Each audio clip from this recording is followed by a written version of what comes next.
What if the Sumerians weren't trying to describe their sky, but to recreate a map they inherited from somewhere else entirely? What if a small cylinder of carved stone, no larger than your thumb, sitting in a Berlin museum case, carries the blueprint of a solar system, complete with planets that wouldn't be discovered for another 4,000 years? The seal is called Valve A243. Scholars have debated its meaning for decades. Some see decoration, others see something far more unsettling.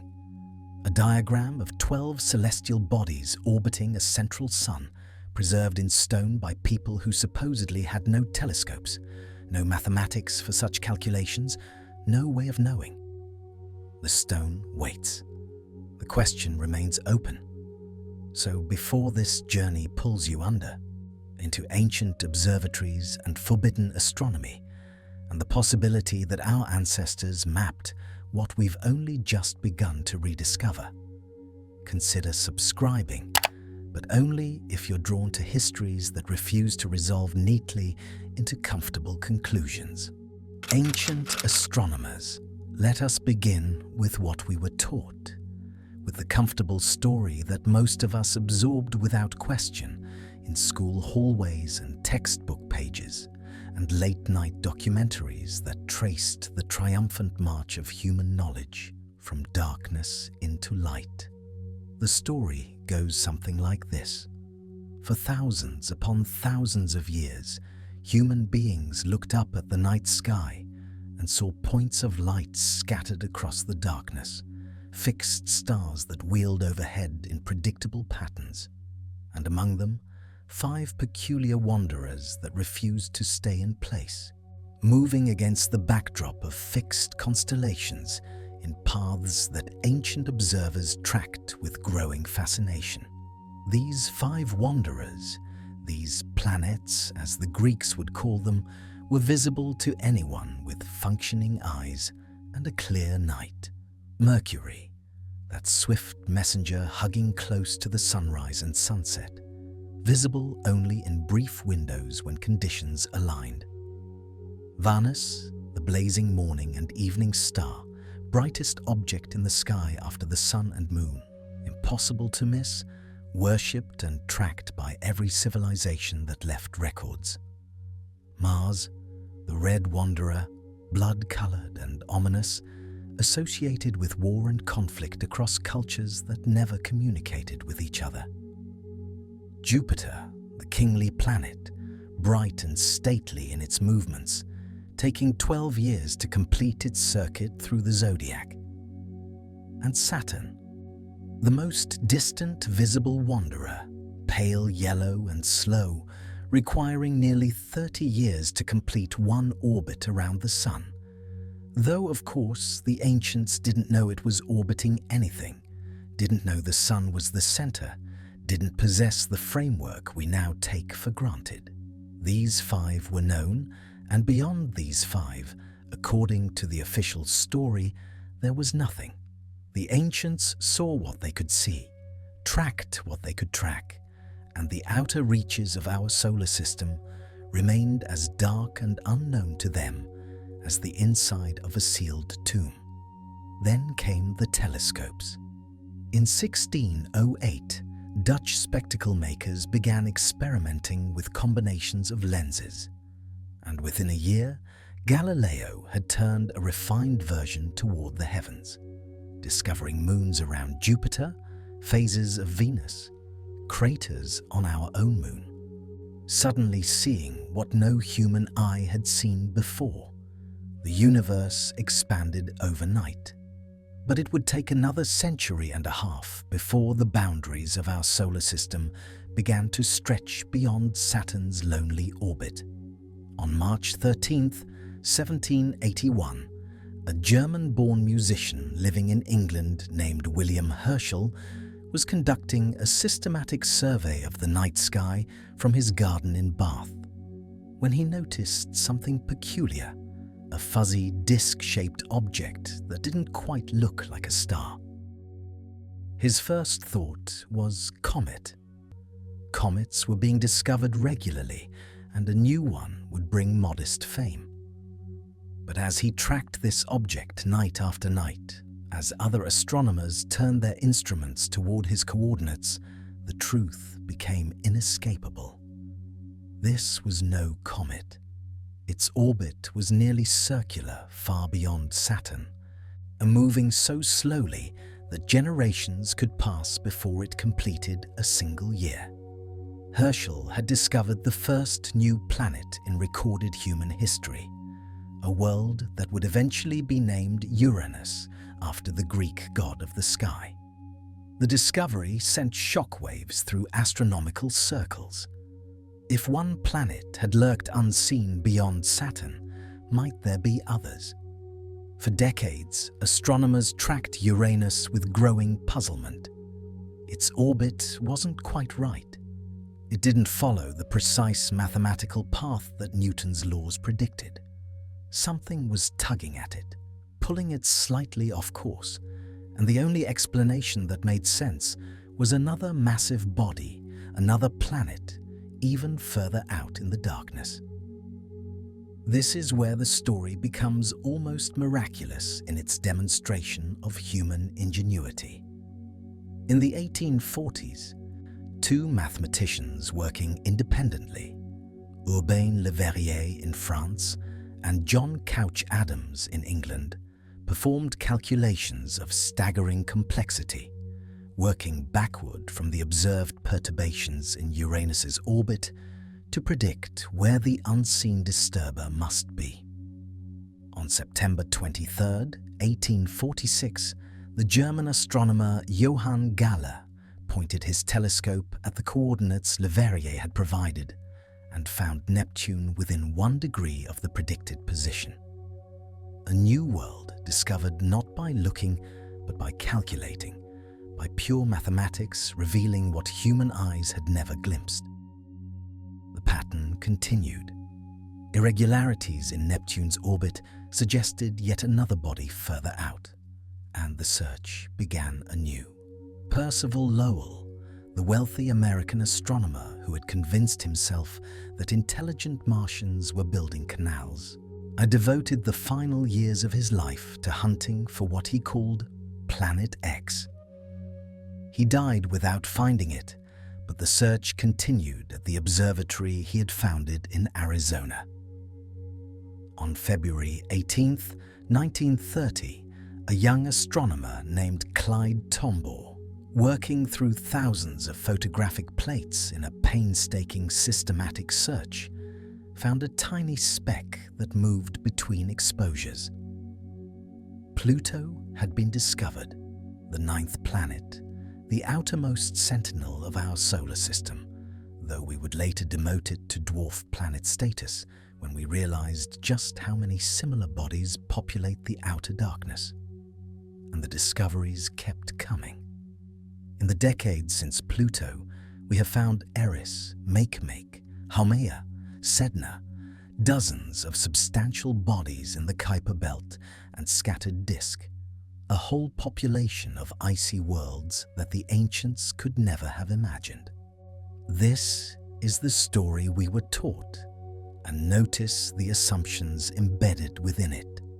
Ancient peoples could only know what they could see with their naked eyes. The telescope changed everything. Knowledge progresses in a straight line from ignorance to understanding, from less to more, from ancient darkness to modern illumination. We stand at the pinnacle of this progression, knowing more than any previous generation, seeing further, understanding deeper. It is a satisfying story, a comfortable story, a story that flatters us, that confirms our sense of superiority over the past, that makes the universe feel orderly and progressive and fundamentally rational. Each generation builds on the last. Each discovery opens the door to the next. We are the culmination of millennia of human striving, the inheritors of a knowledge tradition that stretches back to ancient stargazers, but transcends them in every way that matters. Perhaps you feel the comfort of this story settling around you like a familiar blanket.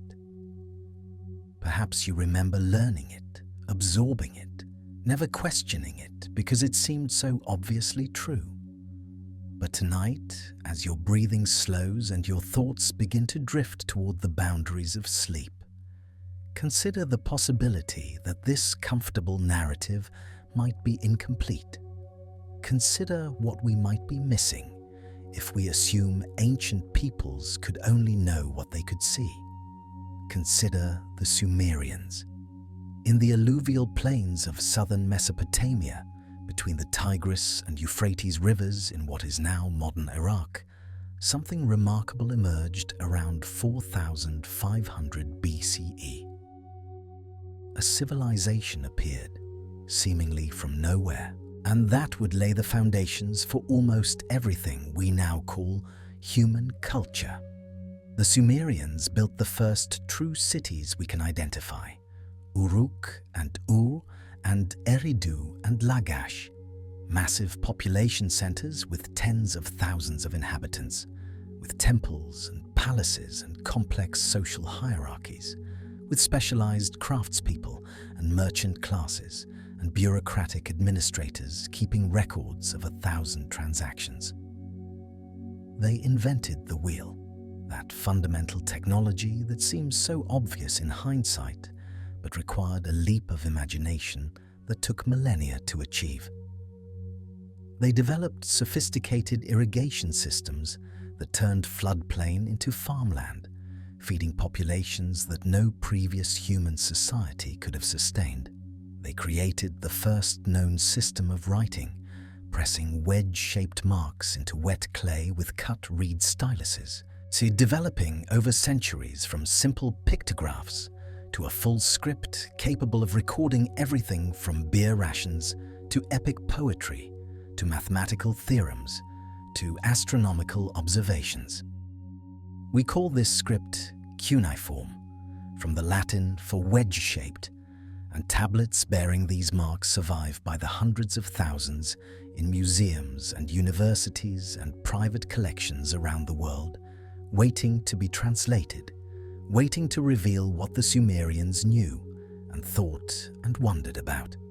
Their mathematical system was based on 60 rather than 10, a choice that might seem arbitrary until you realize that 60 divides evenly by 2, 3, 4, 5, 6, 10, 12, 15, 20, and 30, making calculations and fractions vastly more convenient than our decimal system allows.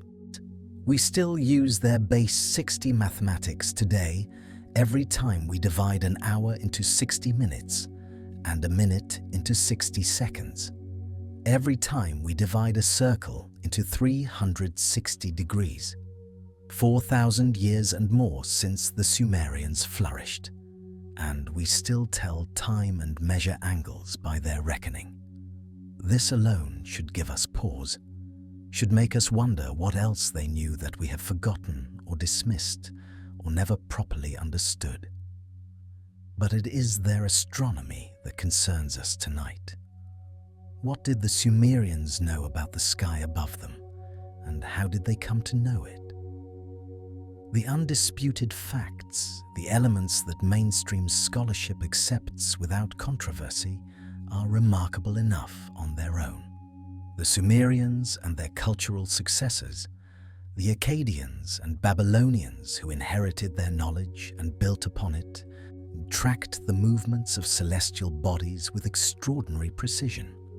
They developed sophisticated calendar systems that accounted for the complex relationships between solar years and lunar months, intercalating extra months when necessary to keep their festivals aligned with agricultural seasons.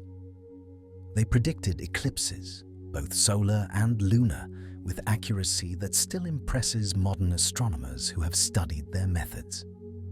They compiled detailed star catalogues, identifying constellations and tracking the risings and settings of specific stars throughout the year. They created mathematical models of planetary motion that allowed them to calculate where each wandering star would be at any given time. Models sophisticated enough that Greek astronomers centuries later would build directly upon them. And through the Greeks, these Mesopotamian methods would eventually reach the Renaissance astronomers who began the scientific revolution. None of this is controversial. None of this is alternative history or fringe speculation. This is what the tablets say, what mainstream Assyriologists and historians of astronomy accept as documented fact. The puzzle begins when you ask how they achieved this. Consider what it takes to accurately calculate the orbital period of Saturn to determine that this distant point of light takes approximately 29.5 years to complete one circuit through the zodiac. You cannot determine this through casual observation over a single lifetime. You need generations of systematic watching, careful recording, precise measurement. Night after night after night, all passed down accurately from teacher to student over centuries. Now, the Sumerians did this.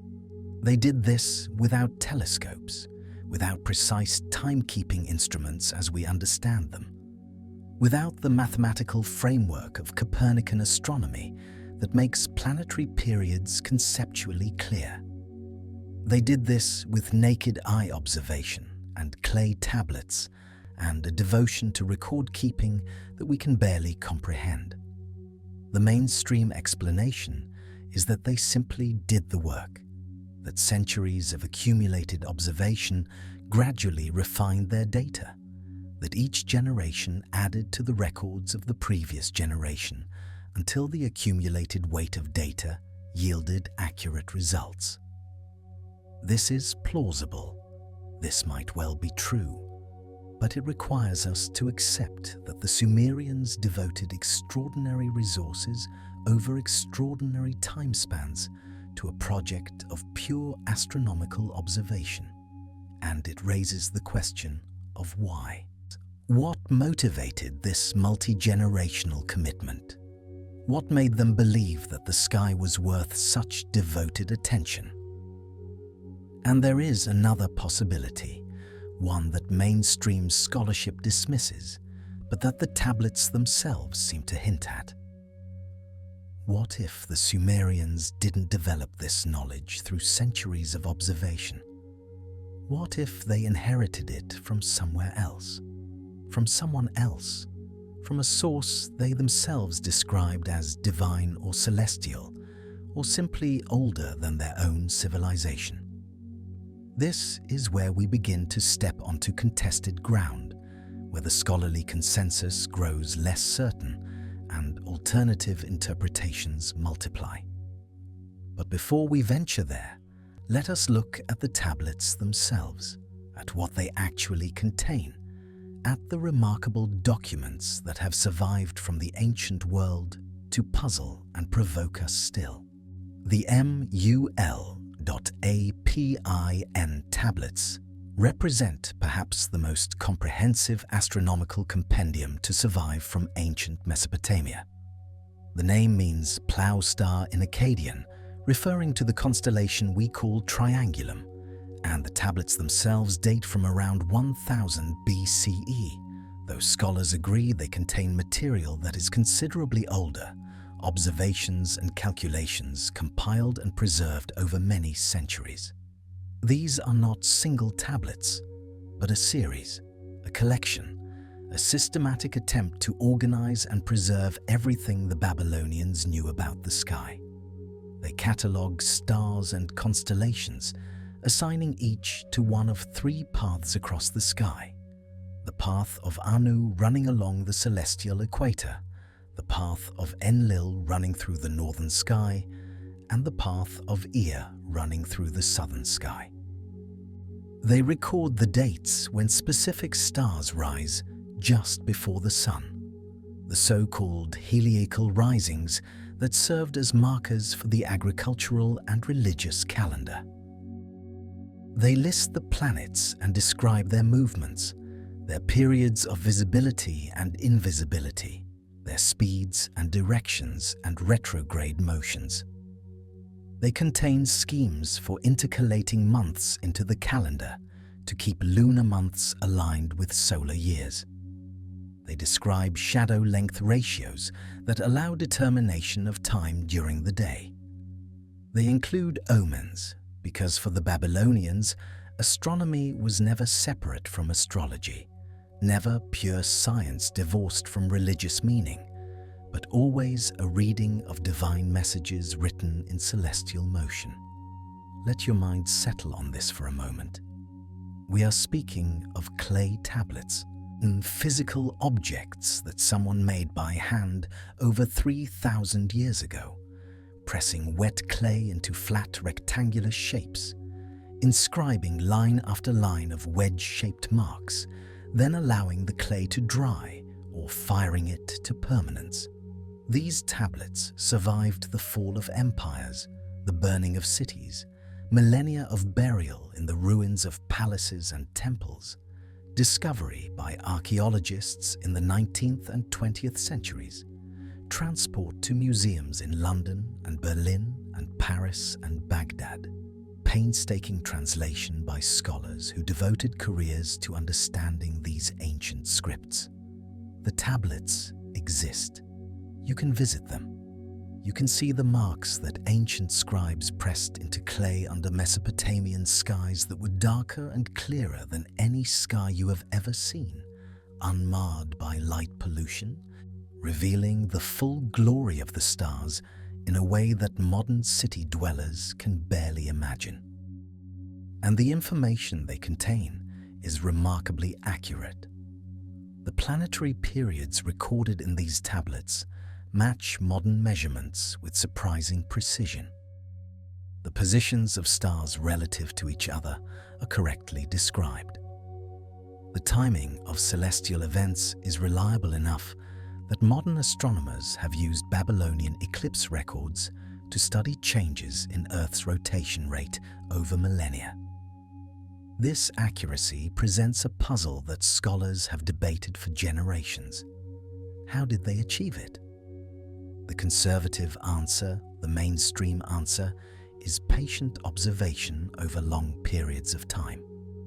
If you watch the sky carefully enough, if you record what you see precisely enough, if you pass these records down faithfully enough, you will eventually accumulate data sufficient to derive accurate astronomical parameters. This is almost certainly part of the truth. The Babylonians did observe, they did record, they did pass down knowledge. But there is a nagging sense among some scholars that the accuracy seems disproportionate to the methods, that the precision of the results exceeds what we might expect from naked eye observation alone, that somewhere in the transmission, something more than simple observation is at work. Perhaps they had techniques we don't understand, methods of measurement that left no trace in the written record. Perhaps their accumulation of data was even more systematic and long-lasting than we have assumed. Perhaps we are underestimating what patient human observation can achieve.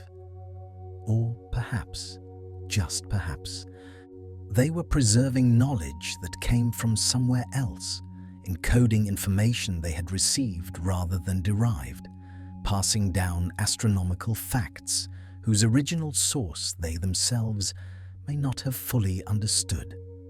This is speculation, of course. This is the kind of thinking that makes mainstream scholars uncomfortable, that blurs the line between responsible academic inquiry and the kind of alternative history that fills late-night television programs and paperback books with dubious claims. But the tablets exist. The accuracy is documented. The puzzle is real. And before we dismiss possibilities out of hand, before we decide what the ancient world could or could not have known, perhaps we owe it to these long-dead scribes to consider that they might have known more than we give them credit for. And let your thoughts settle for a moment. Feel the weight of these questions pressing gently against your consciousness, like soft sand filling the spaces between stones. We are still in the realm of accepted scholarship here. The tablets exist. The accuracy is documented. The puzzle of how they achieved such precision is acknowledged by mainstream historians of astronomy, even if they would reject the more speculative answers we are about to consider. But we're about to step into more contested territory, into claims that most scholars would dismiss, into interpretations that challenge comfortable assumptions about what ancient peoples could have known. The night is long. The stars are patient. And the clay tablets wait in their museum cases, as they have waited for millennia for someone to truly understand what they contain. The contested evidence. The cylinder seal, known as VA243, sits in its display case in the Vorderasiatisches Museum in Berlin, a small object easily overlooked among the grander artifacts that draw crowds of tourists each day. It measures barely an inch tall, carved from green serpentine stone that has survived more than 4,000 years since an Akkadian craftsman pressed a pointed tool into its surface and rolled the finished cylinder across wet clay to leave an impression. The scene it depicts appears straightforward enough at first glance. A seated figure faces a standing figure, both rendered in the stylized manner typical of Mesopotamian art from around 2300 BCE, their forms angular and formal, their gestures ritualistic. Between and around them float celestial symbols. A crescent moon hangs in the upper portion of the scene. And there, to the left of the figures, appears the image that has sparked decades of debate, a star or sun-like body surrounded by smaller spherical objects arranged in what some observers have called a pattern too precise to be decorative. The museum label identifies this as a worship scene with celestial elements, the kind of religious imagery common throughout ancient Mesopotamian art, and most visitors accept this interpretation and move on to examine the massive reliefs and stone lions that dominate the gallery. But for those who pause, who lean close to the glass and study the arrangement of those spheres around the central body, questions begin to surface. Why 11 smaller bodies around the central star? Why this particular arrangement? Why, in an artistic tradition that valued symbolic clarity, would a craftsman include seemingly random dots unless they meant something specific? The mainstream interpretation holds that the central figure represents a star, perhaps the sun, perhaps the goddess Ishtar, who was associated with Venus and often depicted as an 8-pointed star. The surrounding dots, according to conventional scholarship, are decorative elements, or possibly representing the radiant light emanating from the divine body. Similar motifs appear on other cylinder seals from the period, sometimes with different numbers of dots, sometimes with the dots arranged differently, which scholars argue undermines any claim that VA 243 depicts a specific astronomical configuration. If the seal were meant to represent planets in their actual positions, why would other seals show different numbers of celestial bodies around similar central figures? The variation, according to this view, proves these are artistic flourishes rather than astronomical diagrams. But in 1976, a largely self-taught researcher named Zecharia Sitchin published a book called The 12th Planet that offered a radically different interpretation. Sitchin had emigrated from the Soviet Union to Palestine as a child, later moving to New York, where he worked as a journalist and editor while pursuing his passion for ancient languages and archaeology in his spare time. He claimed to read Sumerian and Akkadian cuneiform, though his credentials in these fields were never formally recognized by academic institutions. According to Sitchin, the central body on VA 243 is not merely a star, but specifically our Sun, and the 11 bodies surrounding it represent the planets of our solar system, plus our Moon, plus one additional body that mainstream astronomy has never acknowledged. He counted the objects carefully: Mercury, Venus, Earth, the Moon, Mars, Jupiter, Saturn, Uranus, Neptune, Pluto, and a 12th body he called Nibiru, a planet with an enormously elongated orbit that brings it through the inner solar system only once every 3,600 years. The Sumerians, Sitchin argued, knew about all these bodies because they had been told about them by the Anunnaki, beings who came to Earth from Nibiru hundreds of thousands of years ago, and who eventually created humanity through genetic engineering to serve as a labor force. VA 243, in this interpretation, becomes nothing less than a map of the solar system, a proof that ancient peoples possessed knowledge they could not have obtained through their own observation. Knowledge that could only have come from beings with access to technologies far beyond anything available in the 3rd millennium BCE. The scholarly response to Sitchin's claims was swift and largely dismissive. Assyriologists pointed out that the central figure on VA 243 does not match the established iconography for the sun in Mesopotamian art. The sun was typically depicted as a disk with wavy lines radiating outward, or as a disk with a 4-pointed star superimposed or held within a crescent. The figure on VA 243 looks more like a generic star symbol than the specific iconography used for Shamash, the sun god. Furthermore, if the seal were truly depicting planets in orbit around the sun, why do the dots not appear in anything resembling their actual relative positions or sizes? Earth and Mars are roughly the same size on the seal, while Jupiter, which is more than 11 times Earth's diameter, appears no larger than any other dot. The arrangement seems almost random, critics argued, hardly what you would expect from beings capable of interstellar travel, trying to convey accurate astronomical information. Scholars also noted that Sitchin's translations of Sumerian and Akkadian texts have been challenged repeatedly by experts in these languages. Words he claimed meant planet or spacecraft or rocket were shown to have much more mundane meanings in their original contexts. His interpretation of the word Nibiru, which does appear in astronomical texts, ignored the scholarly consensus that it referred to Jupiter or possibly Mercury at different periods, not to an undiscovered planet. The academic community largely concluded that Sitchin had projected modern astronomical knowledge onto ancient artifacts, reading into the cuneiform record what he wanted to find rather than what was actually there.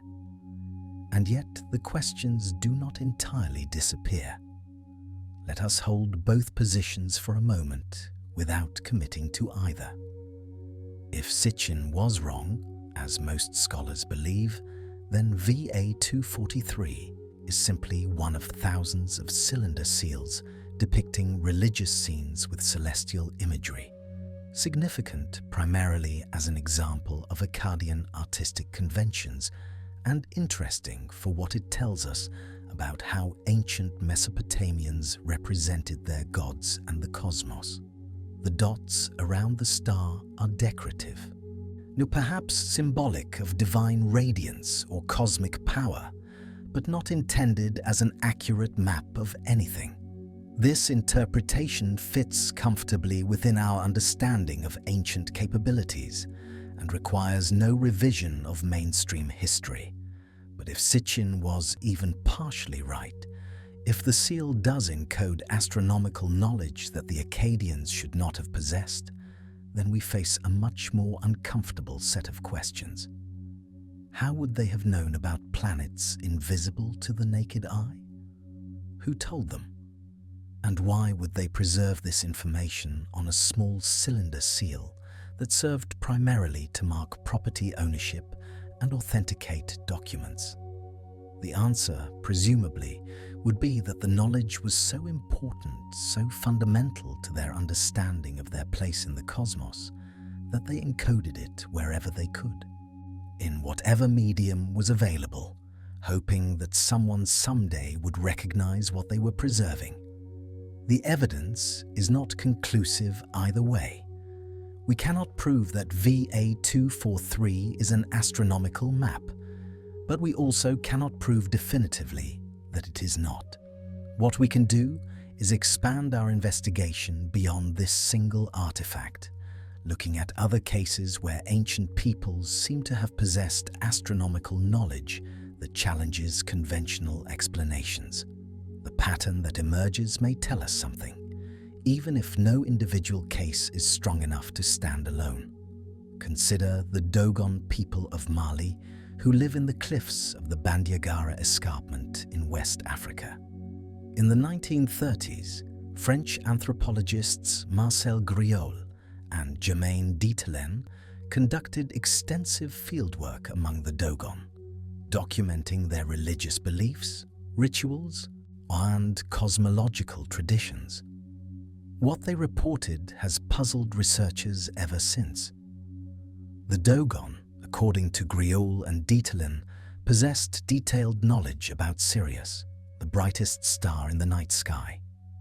They knew that Sirius has a companion star, invisible to the naked eye, which they called Po-Tolo, meaning the smallest seed. They described this companion as white and extremely dense, so heavy that all the people on Earth combined could not lift it. They knew it orbits Sirius in a period of approximately 50 years. All of this is accurate. Sirius B, as Western astronomers now call it, is a white dwarf star, the collapsed remnant of a star that exhausted its nuclear fuel. White dwarfs are extraordinarily dense because they have collapsed to roughly the size of Earth while retaining much of their original mass. A teaspoon of white dwarf material would weigh tons. Sirius B orbits Sirius A in approximately 50.1 years. But here is the puzzle. Sirius B was not discovered by Western astronomers until 1862, when Alvan Graham Clark observed it through a telescope. Its extreme density was not understood until the early 20th century. The Dogon had no telescopes, no spectrographs, no scientific instruments of any kind. How could they have known? Some researchers have proposed that the Dogon preserve extremely ancient astronomical knowledge, perhaps inherited from Egyptian sources with whom their ancestors may have had contact, or perhaps passed down from an even earlier civilization that possessed technologies we no longer remember. Others have proposed more mundane explanations. That perhaps the Dogon were influenced by European missionaries or travelers who shared astronomical knowledge in the late 19th or early 20th century. Knowledge that then became incorporated into Dogon tradition. Skeptics point out that Griaule's methodology has been questioned. He relied heavily on a small number of informants, and some anthropologists have suggested he may have unconsciously shaped their responses through leading questions or selective interpretation. Later researchers who visited the Dogon found less consistency in their astronomical knowledge than Griaule reported, suggesting that his account may have been idealized or contaminated by his own expectations. The truth is that we do not know how the Dogon acquired their knowledge of Sirius B, if indeed they possessed such knowledge before contact with Europeans, and the evidence is contested. But the case remains intriguing, precisely because it fits a pattern we see elsewhere. Ancient or traditional peoples possessing astronomical information that seems to exceed what we would expect from naked eye observation alone. Turn now to the Pacific Ocean, to the vast expanses of water that separate islands by thousands of miles, distances that Europeans considered impassable before the development of sophisticated navigation instruments. Yet Polynesian navigators crossed these distances routinely, sailing in double-hulled canoes from Hawaii to Tahiti to New Zealand, populating islands across an area larger than all of continental Europe. They did this without compasses, without sextants, without charts in the European sense. What they had was knowledge, encoded in songs and stories, and the memories of master navigators, knowledge of stars and their paths across the sky, of ocean currents and their subtle variations, of bird migration patterns and cloud formations, and the way waves bend around distant islands. The star knowledge of Polynesian navigators has been extensively documented by modern researchers, most notably through the Polynesian Voyaging Society, which has recreated traditional navigation techniques aboard the double-hulled canoe Hokulea. These navigators track more than 200 stars, knowing where each rises and sets on the horizon throughout the year, how their positions shift with seasons, which stars pass directly overhead at different islands. They memorize star paths, imaginary lines traced across the sky that connect departure points to destinations. They read the ocean the way literate people read books, finding information in wave patterns that appear random to untrained observers. Some of this knowledge seems almost impossibly precise. Navigators speak of subtle variations in ocean swells that indicate proximity to land hundreds of miles before any island becomes visible. They describe star positions and movements with an accuracy that rivals modern astronomical tables. How was this knowledge developed? The conventional answer is that it accumulated over centuries, passed down from master to apprentice, refined through trial and error across generations of voyaging. This is certainly possible. Human beings are capable of extraordinary observational precision when their survival depends on it. But some researchers have wondered whether Polynesian astronomical knowledge might preserve fragments of something older, perhaps inherited from a seafaring civilization that predates the historical migrations, perhaps developed during the last ice age when lower sea levels would have made islands more numerous and voyaging routes shorter. We cannot prove this speculation. We can only note that the precision of Polynesian star knowledge exceeds what casual observation would produce, that it had to be systematically developed and carefully preserved, and that its origins remain somewhat mysterious. The ancient Indian astronomical text, known as the Surya Siddhanta, presents another puzzle. This Sanskrit treatise on astronomy has a complex textual history, with the version we possess today probably dating from around the 4th or 5th century CE, though it claims to record much older knowledge. The text provides remarkably accurate values for various astronomical parameters. It gives the length of the solar year as 365 days, 6 hours, 12 minutes, and 36.56 seconds. The modern value is 365 days, 5 hours, 48 minutes, and 45.51 seconds. This is not perfect agreement, but the error is remarkably small for a text composed over 1,500 years ago. More striking are the planetary orbital periods recorded in the Surya Siddhanta and related texts. The values given for the time it takes each planet to orbit the Sun are in some cases more accurate than those calculated by later Western astronomers working before the telescope. How did ancient Indian astronomers achieve such precision? A sustained observation over centuries could account for some of it.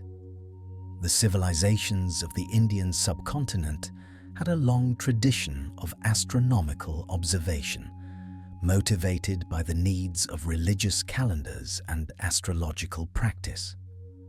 But some researchers have questioned whether observation alone can explain the accuracy achieved. Could the Surya Siddhanta preserve mathematical knowledge inherited from an earlier civilization, perhaps transmitted through a chain of teachers, reaching back to an age we no longer remember? The question cannot be answered definitively. Scholars point out that some values in Indian astronomical texts have been corrected over time, that later editors may have updated older manuscripts with more accurate figures, making it difficult to determine what the original authors actually knew. But the texts themselves claim to transmit ancient knowledge, and the pattern they present echoes what we see elsewhere, precision that seems to exceed what we would expect from the supposed technological level of the cultures involved. Step back now and consider the pattern that emerges when we look at these cases together. The Dogon with their knowledge of Sirius B, Polynesian navigators with their precise star paths, Indian astronomers with their accurate orbital periods, the cylinder seal VA-243 with its arrangement of bodies around a central star. No single case is conclusive. Each can be explained or explained away through conventional means. The Dogon may have been influenced by European contact. Polynesian navigation may have developed through centuries of accumulated observation. On Indian astronomical precision may result from later textual corrections. VA-243 may be nothing more than a decorative religious scene. But when we see the same pattern repeating across cultures that had no contact with each other, across time periods spanning millennia, across continents separated by vast oceans, we are entitled to wonder whether something more is going on.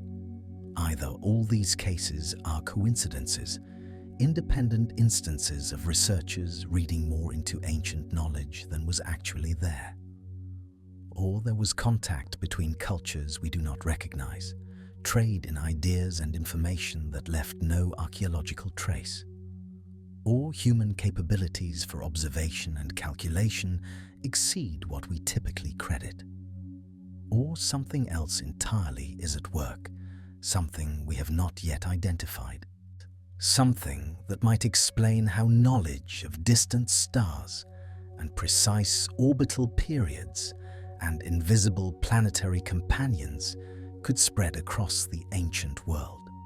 We do not have to choose between these explanations tonight. Perhaps the truth involves elements of several. Perhaps different cases have different explanations. Perhaps we lack the evidence to ever resolve these questions definitively. What we can say is that the questions themselves are real, that the anomalies exist, that the pattern deserves attention even if we cannot explain it. Let your thoughts rest for a moment on the image of that small cylinder seal, still sitting in its museum case in Berlin. Whatever it means, whoever carved it, whatever knowledge or beliefs or simply artistic conventions it represents, It has survived for more than 4,000 years, waiting to be seen and wondered about. The Akkadian craftsmen who made it could not have imagined that people in a distant age, speaking languages not yet born, using technologies not yet dreamed of, would one day gather around glass cases to peer at his work and debate its significance. He made it for his own purposes, in his own time, using symbols meaningful to his own culture. And yet, here we are, still looking, still asking questions, still uncertain what we are seeing. The stars he depicted, or the decorative dots, or the planets of our solar system, whatever they are, they connect his time to ours, his questions to ours, his uncertainty about the cosmos to our own ongoing attempts to understand where we are and how we fit into the vastness that surrounds us. Let us look more closely now at what the Sumerians themselves said about where their knowledge came from, at the stories they told about beings who descended from the sky to teach humanity the arts of civilization, at the traditions that persist in culture after culture of teachers who came from elsewhere and brought gifts of understanding that humans could not have developed on their own. Celestial teachers, the waters of the Persian Gulf lap against shores that have witnessed the rise and fall of civilizations stretching back beyond the reach of memory. And somewhere in the temples of ancient Eridu, the oldest city, the Sumerians knew the priests kept records of beings who emerged from those very waters to teach humanity everything it needed to build civilization. The Apkallu, they were called in Sumerian texts, and their story is one of the strangest and most persistent traditions to survive from the ancient world. 7 sages, part fish and part human creatures who rose from the sea during the day to instruct the primitive humans who lived along the Mesopotamian coastline and then returned to the depths each night to dwell in whatever realm they called home. These were not gods exactly, not in the way the Sumerians understood their divine pantheon of Anu and Enlil and Enki, but something else entirely. They were teachers, intermediaries, bearers of knowledge that humans did not possess and could not have developed on their own. The Sumerian texts describe them with remarkable consistency across centuries of copying and recopying by temple scribes who understood that these records were sacred, that the information they contained was too important to lose, too fundamental to the very existence of civilization to allow any corruption or deviation from the original accounts. The first of the Apkallu was called Adapa, and he served the god Enki in the temple at Eridu, bringing the arts of civilization to the human population that gathered around that ancient settlement. After Adapa came 6 more, each appearing at a crucial moment in human development, each adding new knowledge to what the previous sages had taught.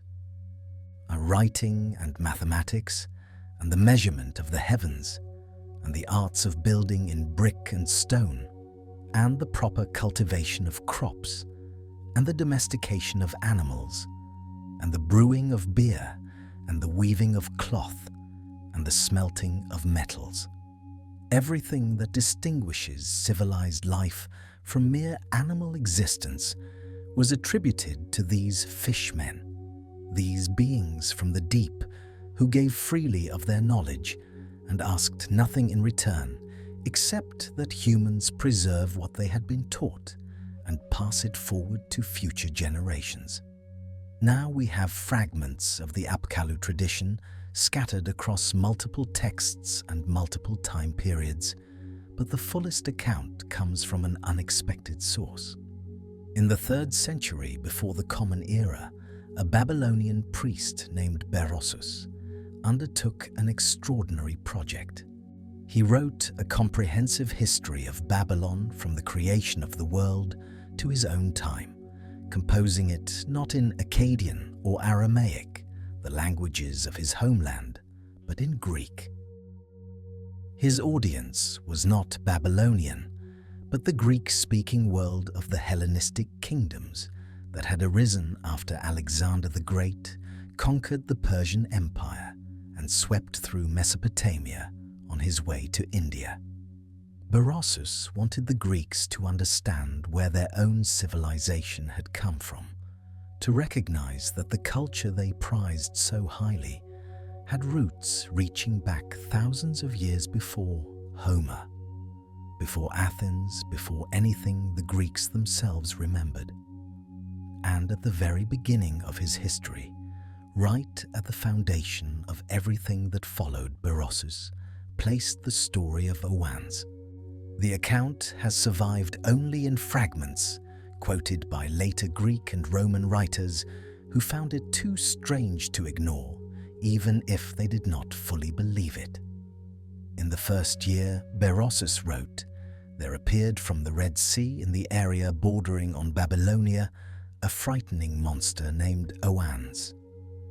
It had the whole body of a fish, but underneath and attached to the head of the fish, there was another head human in form and joined to the tail of the fish. There were feet like those of a man, and it had a human voice. This creature spent its days among humans, teaching them the use of letters and sciences and arts of every kind. It taught them how to found cities and establish temples and introduce laws and measure land. It showed them how to sow seeds and gather their fruits, and in general, it gave them everything that makes for a civilized life. And from that time on, nothing further has been discovered. When the sun set, this creature, Owans, used to go back into the sea and spend the night in the water, for it was amphibious. The description is bizarre, almost comical, if you approach it with modern sensibilities. A fishman waddling around ancient Babylon, lecturing primitive humans about geometry and agriculture before flopping back into the ocean at sunset. Easy to dismiss as mythology, as the fantastical embroidery that ancient peoples added to their histories to make them more dramatic, more meaningful, more connected to the divine. But Berossus was not writing mythology in the way we usually understand that term. He was a priest trained in the temple traditions that stretched back unbroken for millennia. He had access to cuneiform archives that no longer exist, texts that were destroyed when Babylon fell and fell again over the following centuries, until nothing remained but the Greek fragments preserved by other writers. He believed he was recording history, factual history, the true account of how his civilization began. And he was writing for a Greek audience that prided itself on skepticism, on rational inquiry, on distinguishing myth from fact.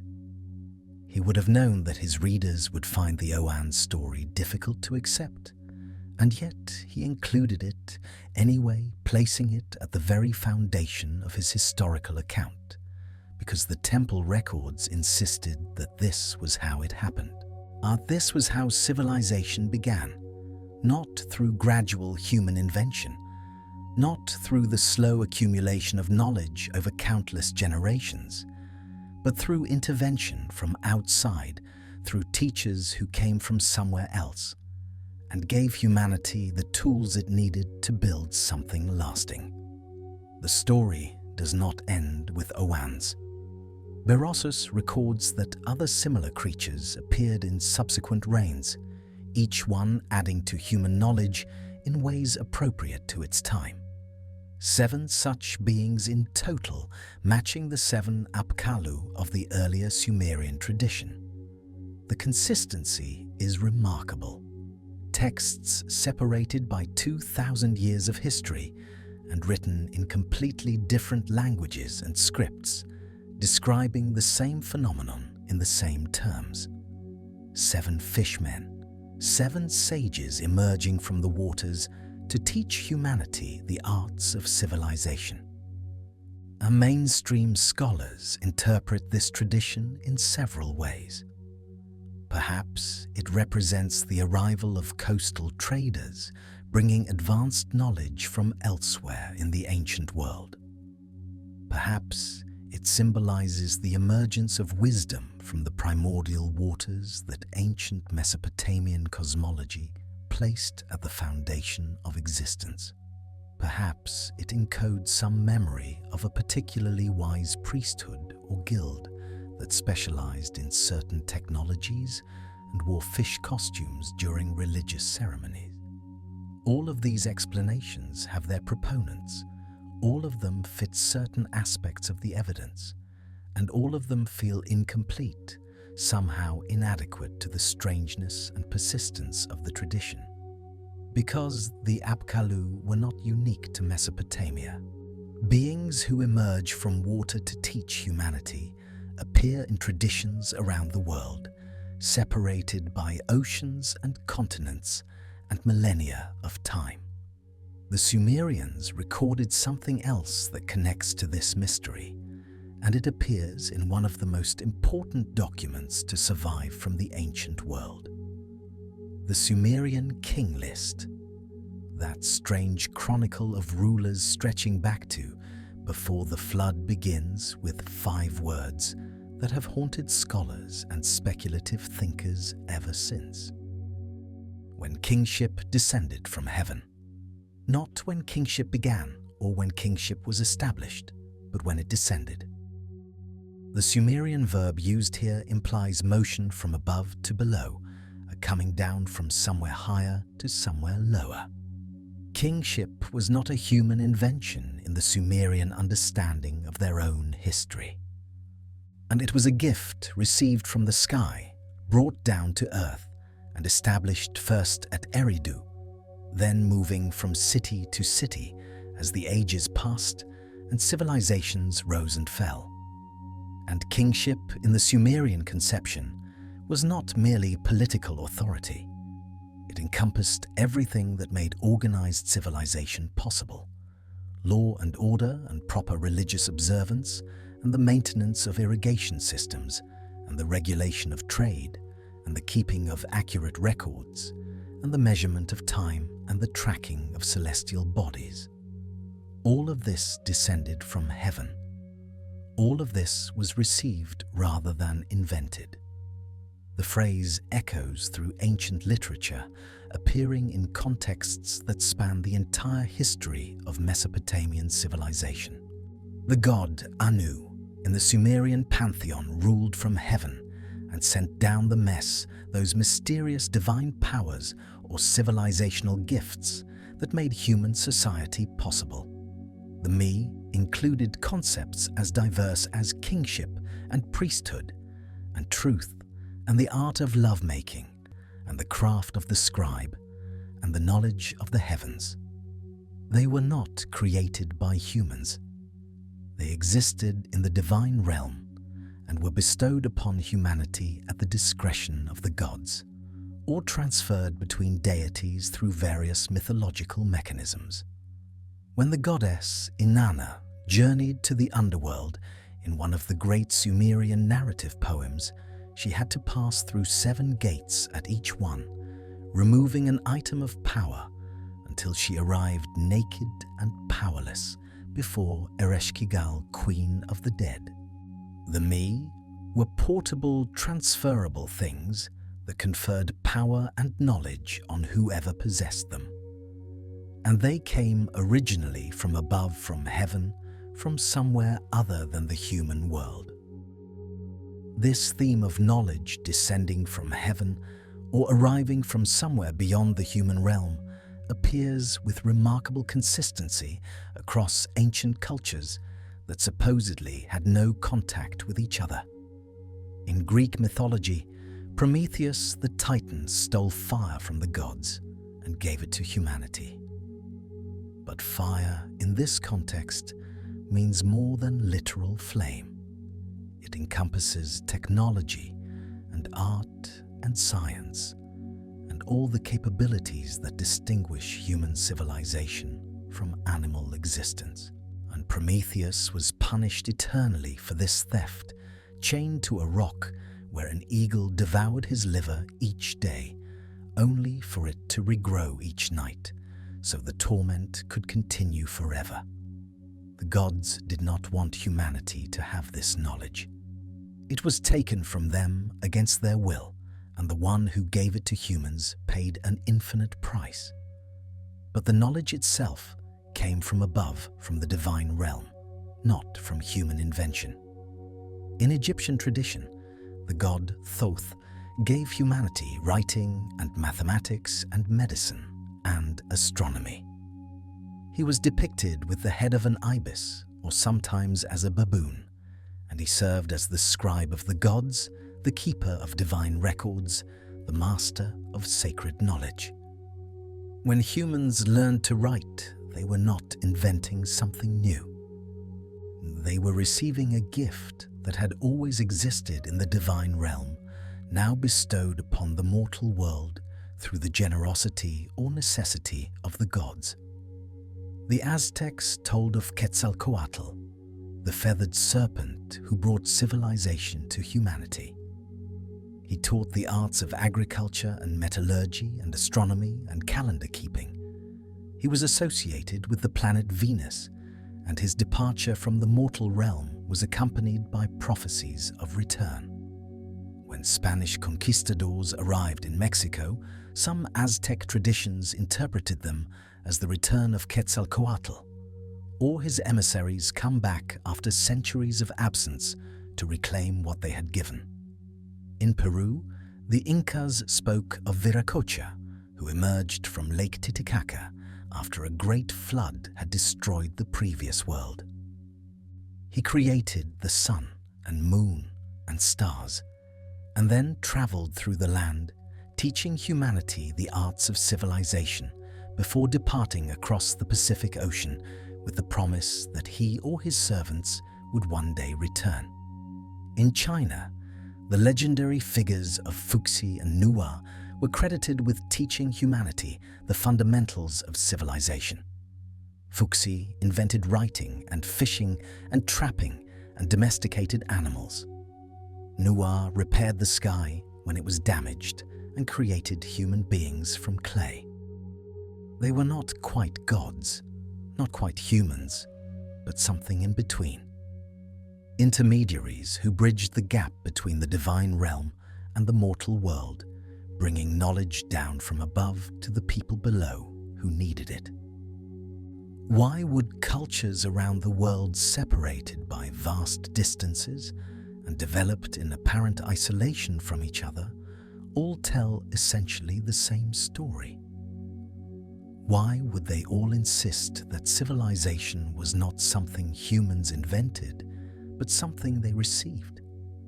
Why would they all preserve traditions of teachers or gods or intermediary beings who came from somewhere else, whether from the sky or the sea or a previous age, and gave humanity the tools it needed to build something lasting?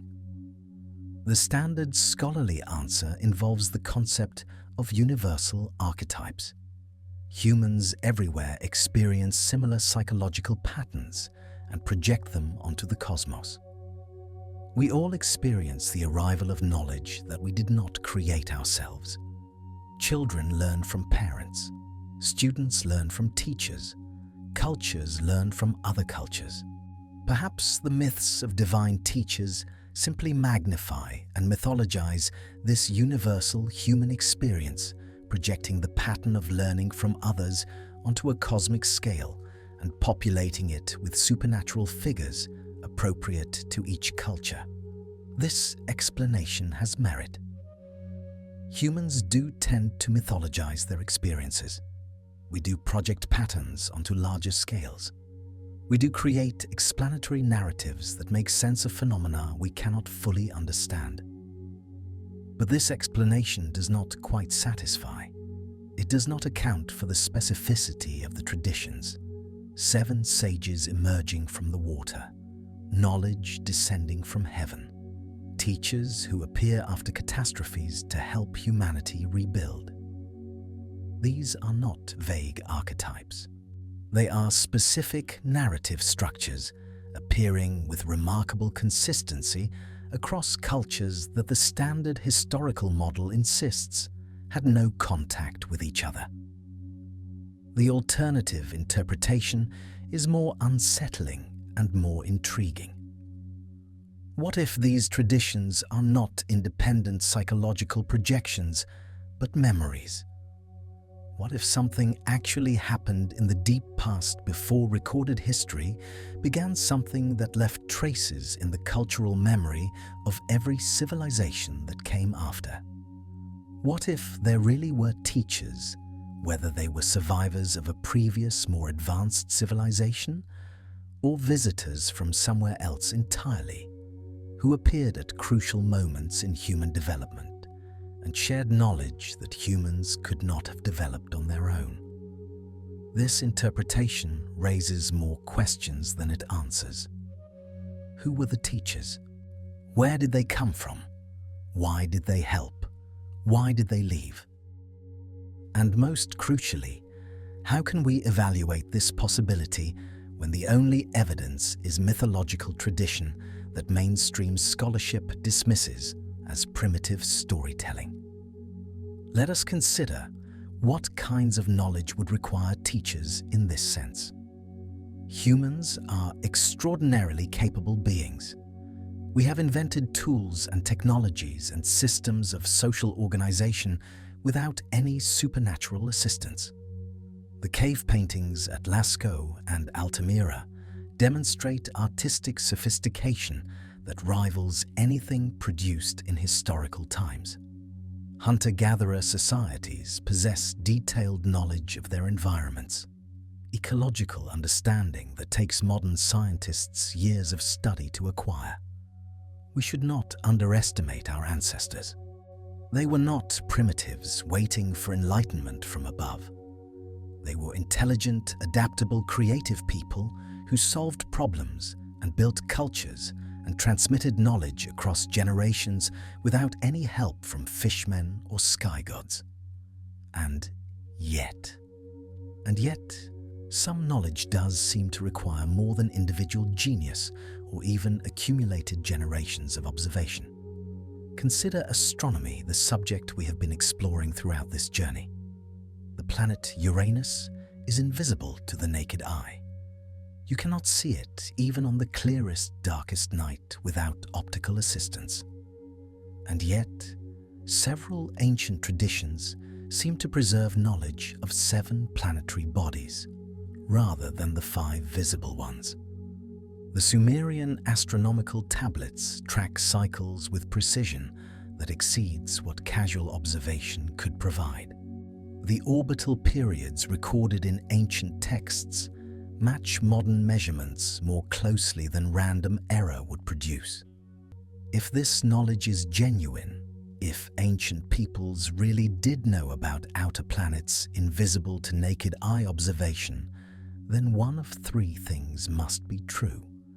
Either they had observational technologies we have not discovered archaeological evidence of, or they accumulated observations over far longer periods than we currently credit them with, or they received the information from somewhere else. The same puzzle appears in other domains. The mathematical relationships embedded in ancient monuments and texts sometimes seem too sophisticated for the supposed level of development of the cultures that produced them. The geographical knowledge implied in certain maps and traditions sometimes seems to exceed what the official historical record allows. The metallurgical techniques required for some ancient artifacts seem to require temperatures or processes that should not have been available. None of these anomalies prove supernatural intervention. Each one can be explained through some combination of underestimating ancient capabilities, or overestimating the anomaly itself, or positing undocumented trade and cultural contact, or accepting that the historical record is incomplete. But the accumulation of anomalies is itself significant. When you encounter one puzzle, you explain it. When you encounter dozens of puzzles all pointing in the same direction, you start to wonder if the explanation is the problem rather than the puzzles. Let these ideas float like dust motes in afternoon light, suspended in the air around you, catching whatever illumination reaches them. You do not need to decide anything tonight. You do not need to resolve the tension between mainstream scholarship and alternative interpretation. You do not need to believe in fishmen or sky gods or survivors of Atlantis. You only need to hold the questions to let them exist alongside each other without forcing premature answers. The Sumerians recorded traditions about beings who emerged from the sea to teach humanity. The Babylonians preserved those traditions and transmitted them to the Greeks. Cultures around the world tell similar stories about civilization arriving as a gift from elsewhere. Whether these are psychological projections or cultural memories or something else entirely remains uncertain. And perhaps that uncertainty is itself valuable. Perhaps the honest position is not knowing. Perhaps the questions matter more than the answers because the questions keep us searching, keep us humble, keep us aware that the story we tell about our own past might be incomplete in ways we have not yet imagined. Your breathing has slowed. The weight of ancient questions rests lightly on your mind. The teachers from the sky or from the sea or from some realm we cannot name taught what they taught and departed, leaving behind fragments and whispers and traditions that we are still trying to understand. The stars wheel overhead as they have for billions of years. The same stars the Sumerians watched, the same patterns the Apkallu supposedly taught humanity to read. Whatever the truth about where our knowledge came from, the knowledge itself remains. The sky is there. The questions are there. And the search continues. 12th planet. Now we enter territory that divides scholars and researchers with unusual intensity. Territory where careers have been made and reputations destroyed, where the boundaries between legitimate inquiry and fringe speculation blur until no one can agree where the line should be drawn. In 1976, a book appeared that would fundamentally alter how millions of people thought about ancient Mesopotamia and about human origins themselves. The book was called The 12th Planet, and its author was Sitchin, a journalist and self-taught scholar of ancient languages who had spent decades studying cuneiform tablets and cylinder seals in museums around the world. Sitchin's central claim was breathtaking in its ambition and its implications. He proposed that the Sumerians knew of 12 celestial bodies in our solar system, not the 7 that conventional history credits them with knowing, not even the 8 or 9 that modern astronomy would eventually confirm, but 12 distinct bodies orbiting our sun. In Sitchin's counting system, this included the sun itself, which the Sumerians allegedly counted as a celestial body, and the moon, which they also included in their cosmic inventory. Beyond these familiar objects, Sitchin claimed the Sumerians knew of all the planets we recognize today, including Mercury and Venus, which are visible to the naked eye, Mars with its distinctive red glow, Jupiter, the great wanderer whose movements ancient astronomers tracked with such precision, and Saturn with its stately progress through the constellations. But Sitchin went further, much further. He claimed that Sumerian astronomical texts revealed knowledge of Uranus, the pale blue giant that Western astronomy did not discover until William Herschel pointed his homemade telescope at it in 1781. He claimed they knew of Neptune, the ice giant whose existence was mathematically predicted in 1846 before anyone had actually seen it. He claimed they knew of Pluto, that distant frozen world that Clyde Tombaugh discovered in 1930 after decades of searching.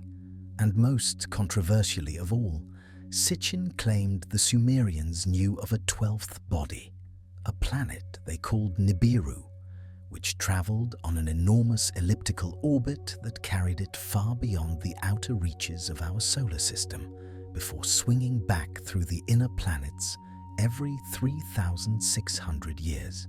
This was not merely an astronomical claim. Sitchin wove an elaborate narrative around Nibiru, arguing that this planet was home to an advanced extraterrestrial civilization called the Anunnaki, the same beings who appear in Sumerian mythology as gods who descended from the heavens. In Sitchin's interpretation, the Anunnaki were not mythological figures, but actual extraterrestrial visitors who came to Earth hundreds of thousands of years ago, who genetically engineered humanity from existing hominid stock to serve as workers in their gold mining operations, and whose periodic returns to the inner solar system when Nibiru's orbit brought them close to Earth explained the recurring catastrophes and divine interventions described in ancient texts. The evidence Sitchin cited for these claims came from multiple sources, each of which he interpreted through the lens of his extraterrestrial hypothesis. The VA243 cylinder seal we examined earlier became in his reading a deliberate map of the solar system, the 11 bodies surrounding the central star representing the Sun plus 10 planets plus the Moon.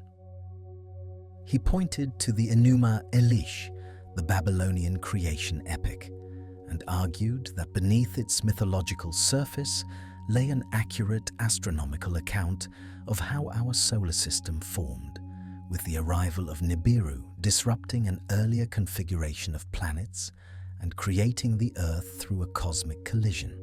He examined astronomical tables and lists preserved on cuneiform tablets, finding in their terminology references to planets that should have been invisible to naked eye observation. He translated the word Nibiru itself, which appears in various Babylonian astronomical contexts as the name of this hypothetical 12th planet, rather than as a general term for a celestial crossing point or the planet Jupiter, which is how most Assyriologists render it. Now here is where we must pause and acknowledge something important. Sitchin's work has been subjected to intense scholarly criticism, and much of that criticism is well-founded. Professional Sumerologists and Assyriologists have challenged his translations at numerous points, arguing that he misread signs, ignored grammatical structures, and selected meanings from dictionaries that suited his thesis, while overlooking more common or contextually appropriate readings. The word Nibiru, for example, appears in Babylonian astronomical texts in contexts that most scholars interpret as references to Jupiter, or to the point where a celestial body crosses the ecliptic, not as the name of an undiscovered planet. When experts in cuneiform examine the same texts Sitchin cited, they frequently arrive at very different translations that require no extraterrestrial visitors and no hidden planets to explain. The VA243 cylinder seal itself has been analyzed by scholars who point out that the central figure with radiating lines is not iconographically consistent with how Mesopotamian artists depicted the sun in other contexts, that the surrounding dots vary in number on similar seals in ways that undermine the planetary interpretation, and that the scene as a whole fits comfortably within known patterns of Akkadian religious imagery without requiring astronomical explanations. Critics have also noted that Sitchin was not a trained scholar in ancient Near Eastern languages. He did not hold academic positions, did not submit his work to peer review, and did not engage with the established scholarly literature in ways that would allow his claims to be tested and refined through normal academic processes. His interpretive method has been described as selective, taking passages out of context, combining texts from different periods and cultures as though they formed a single coherent tradition, and reading modern scientific concepts into ancient terminology that could not possibly have carried such meanings for its original authors. There is also the simple physical problem that no 12th planet has ever been confirmed. Despite decades of searching with increasingly sophisticated instruments, astronomers have found no evidence of a large planetary body on the kind of orbit Sitchin described. The outer solar system is better mapped now than at any point in human history, and while there are certainly objects out there we have not yet catalogued, none of them match the profile of Nibiru as Sitchin conceived it. These criticisms are serious, and they should not be dismissed. If Sitchin's specific claims are wrong, and the scholarly consensus suggests they largely are then building a worldview on his foundations, is building on sand. But here is where the situation becomes more interesting than a simple debunking exercise would suggest. Because even if we set aside Sitchin's translations, even if we acknowledge his methodological limitations, even if we accept that Nibiru as he described it almost certainly does not exist, we are still left with questions that do not easily resolve. Let us separate the claims and see what remains.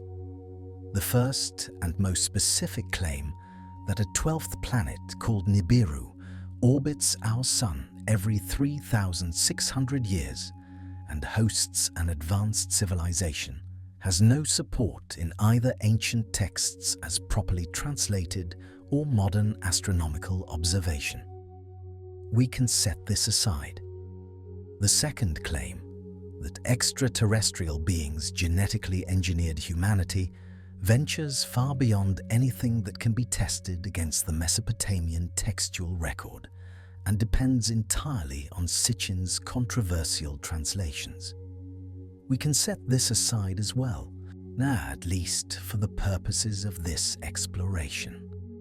But the third and most fundamental claim, that the Sumerians and their successors possessed astronomical knowledge that exceeded what naked eye observation should have allowed, that they somehow knew things about our solar system that were not officially discovered until the modern era.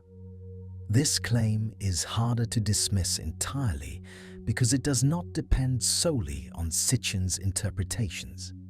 Consider what we established earlier about Mesopotamian astronomical achievement. These civilizations tracked planetary movements with remarkable accuracy. They predicted eclipses. They developed mathematical models of celestial mechanics.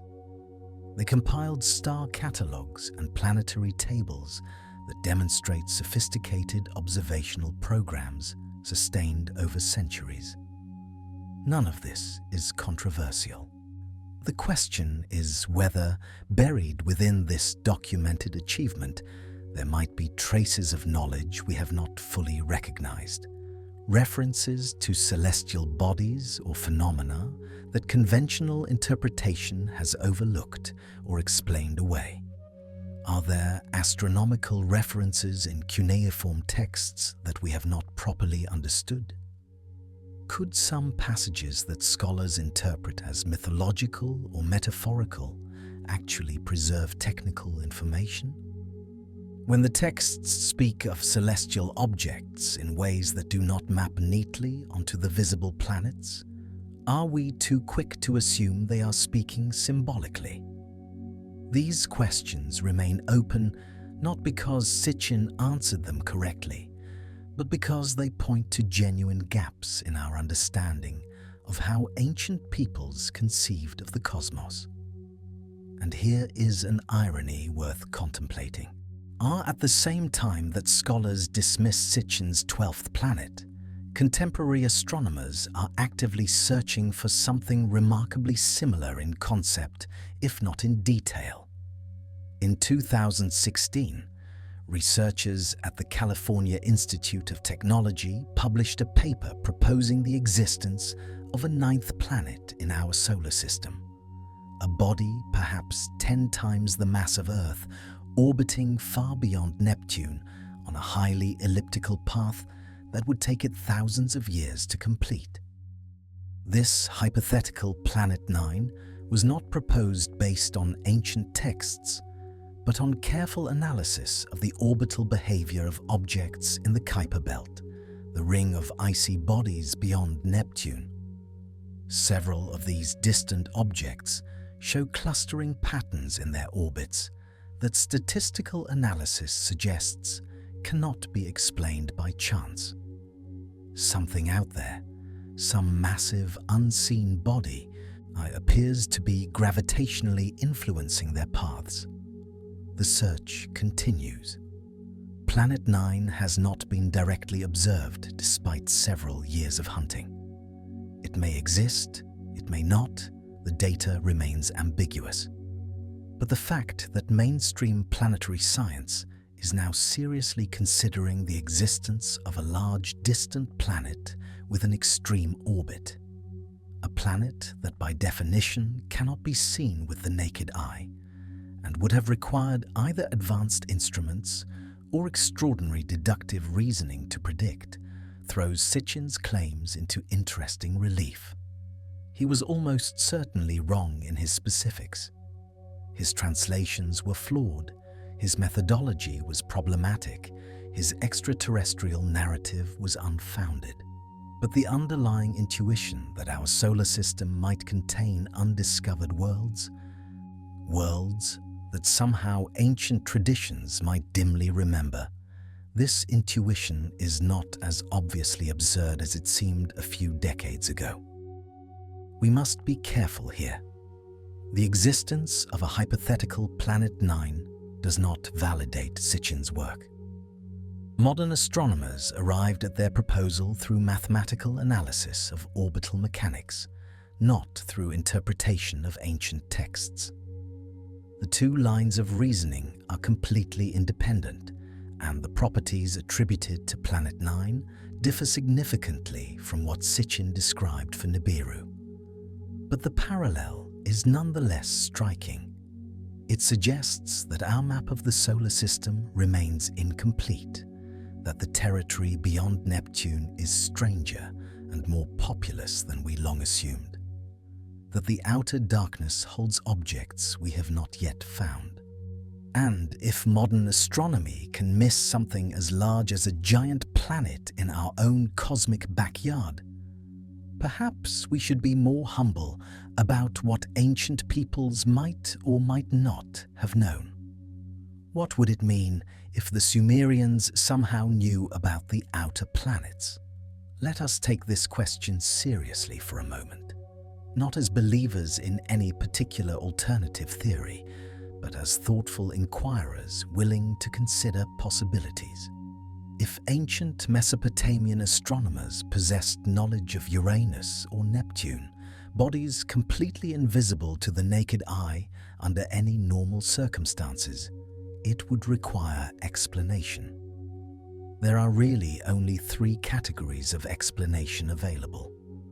The first possibility is that we have underestimated their observational capabilities. Perhaps through some combination of atmospheric conditions, as observational techniques, or mathematical deduction we do not fully understand. They were able to detect or infer the existence of these distant worlds. This seems unlikely given everything we know about the limits of unaided human vision and the faintness of these objects.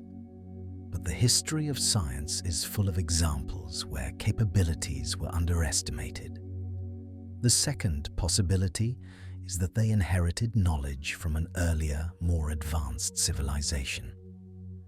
This is the cyclical view of history that runs through so many ancient traditions. The idea that golden ages preceded our current era, that knowledge has been lost as well as gained, that we are perhaps not the first civilization on this planet to achieve technological sophistication. If there were previous cycles of human development that reached heights we do not recognize, as some of their astronomical knowledge might have been preserved and transmitted forward, even as the civilization itself collapsed. This remains deeply speculative, but it is not logically impossible. The third possibility is the one Sitchin championed, that knowledge came from contact with beings who possessed it, whether those beings were extraterrestrial visitors, surviving members of a pre-catastrophe terrestrial civilization, or something else entirely. This is the most dramatic possibility and the hardest to evaluate because it ventures so far beyond what we can test against the available evidence. Each of these possibilities, if true, would require fundamental revision of how we understand human history. The linear progress model, in which each generation builds on the last in a steady climb from ignorance to knowledge, yet would need to be replaced, or at least complicated. We would have to accept that the graph of human knowledge over time is not a steady upward slope, but something more complex, perhaps a series of peaks and valleys, advances and retreats, civilizations that rose and fell and took their knowledge with them. This is not a comfortable thought for those of us raised in cultures that assume progress is inevitable and permanent. But it is a thought that the ancient world seemed to take for granted. The Sumerians themselves, in their king lists and their mythological traditions, spoke of ages before the flood, of times when gods walked among men, of knowledge that descended from heaven. The Hindus spoke of yugas, vast cycles of rise and decline. The Greeks told of golden ages long past. The Maya tracked time across spans so enormous they dwarf our entire recorded history. Culture after culture, tradition after tradition, all looking backward at a past they perceived as greater than their present, all encoding in their myths and monuments the memory or the imagination of a time when more was known. Perhaps they were all simply indulging in nostalgia, projecting wishful thinking onto the blank slate of the distant past. Or perhaps they were preserving, in the only forms available to them, some genuine memory of what had been lost. The 12-planet map, whether it exists in the VA243 cylinder seal or in other Mesopotamian sources, is probably not what Sitchin claimed it was. But the impulse to map the cosmos, to understand our place among the celestial bodies, to count and catalogue and track the wandering lights in the sky, this impulse was real, was ancient, was pursued with a dedication and precision that still impresses modern scholars. And the possibility that some of what they learned has not yet been fully recovered, that some of their astronomical references remain opaque to us, that the clay tablets in their museum cases still hold secrets we have not decoded. This possibility should keep us humble, should keep us curious, should keep us searching.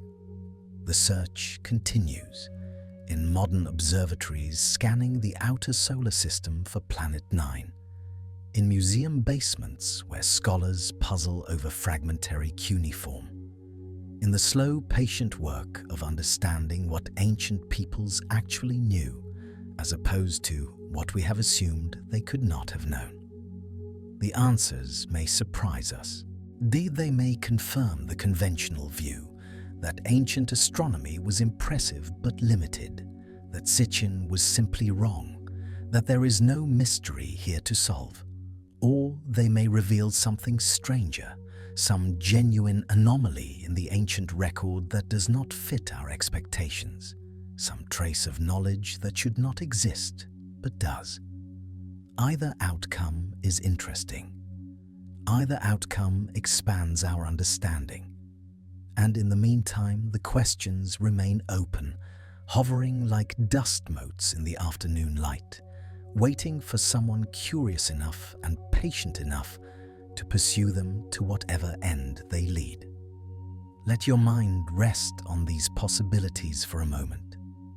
You do not need to decide anything tonight. The debates will continue whether or not you reach a conclusion. The tablets will wait in their cases. The stars will wheel overhead in their ancient patterns.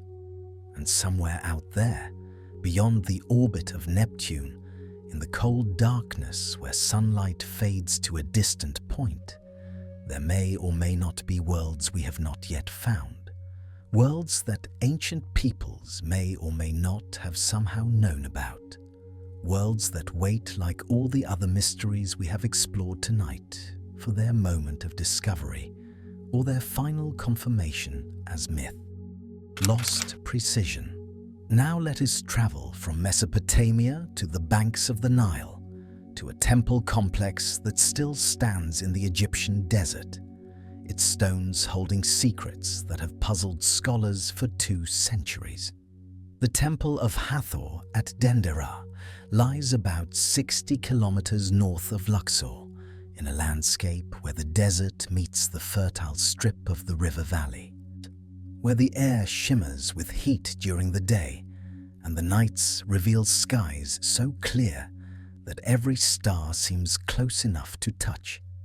The temple itself is remarkably well preserved, its massive stone columns still supporting roofs, carved with images that have survived 2,000 years of desert wind and occasional floods, and the curious hands of countless visitors. But it is one particular ceiling, now removed from its original location and displayed in the Louvre Museum in Paris, that concerns us tonight. The Dendera Zodiac, as it has come to be known, is a circular bas-relief about 2.5 meters in diameter, carved from sandstone and originally mounted in a chapel dedicated to Osiris on the roof of the temple. When you stand before it in the Louvre, in a quiet room where the Parisian traffic seems impossibly distant, you are looking at one of the most complete representations of the ancient Egyptian sky that has survived to the modern era. The zodiac shows the 12 signs we still recognize today, Aries and Taurus and Gemini and all the rest, arranged in a circle supported by figures representing the cardinal directions. Within and around this circle, the ancient carvers placed representations of constellations, of individual stars, of the planets as they understood them, creating a map of the heavens as seen from Egypt in antiquity. The visible detail is extraordinary, with 36 deacon stars around the outer edge, each representing a 10-day period of the Egyptian calendar, with figures of gods and goddesses associated with various celestial phenomena, with the Milky Way represented as a goddess stretching across the sky. That mainstream Egyptology dates the zodiac to approximately 50 BCE, during the late Ptolemaic period, when Greek astronomical knowledge had thoroughly merged with Egyptian tradition. And this dating is based on multiple lines of evidence, including the artistic style, the historical records of temple construction, and the positions of certain celestial markers that can be dated astronomically. But here is where the controversy begins, because some researchers argue that the zodiac encodes astronomical configurations that point to a much earlier date, perhaps thousands of years earlier, suggesting that the Ptolemaic carvers were copying or preserving an older tradition, a map of the sky as it appeared in deep antiquity rather than their own time. The argument hinges on technical details of astronomical positioning. On which constellation appears where relative to other constellations. On the phenomenon called precession of the equinoxes, which causes the apparent positions of stars to shift slowly over thousands of years. If you know where the stars were positioned in a particular era, you can work backward and calculate when that configuration would have been visible, like reading the hands of a cosmic clock. Some alternative researchers claim that when you do this calculation for the Dendera Zodiac, you get dates ranging from 4000 BCE to even earlier, suggesting that the knowledge encoded in the stone predates the temple by millennia.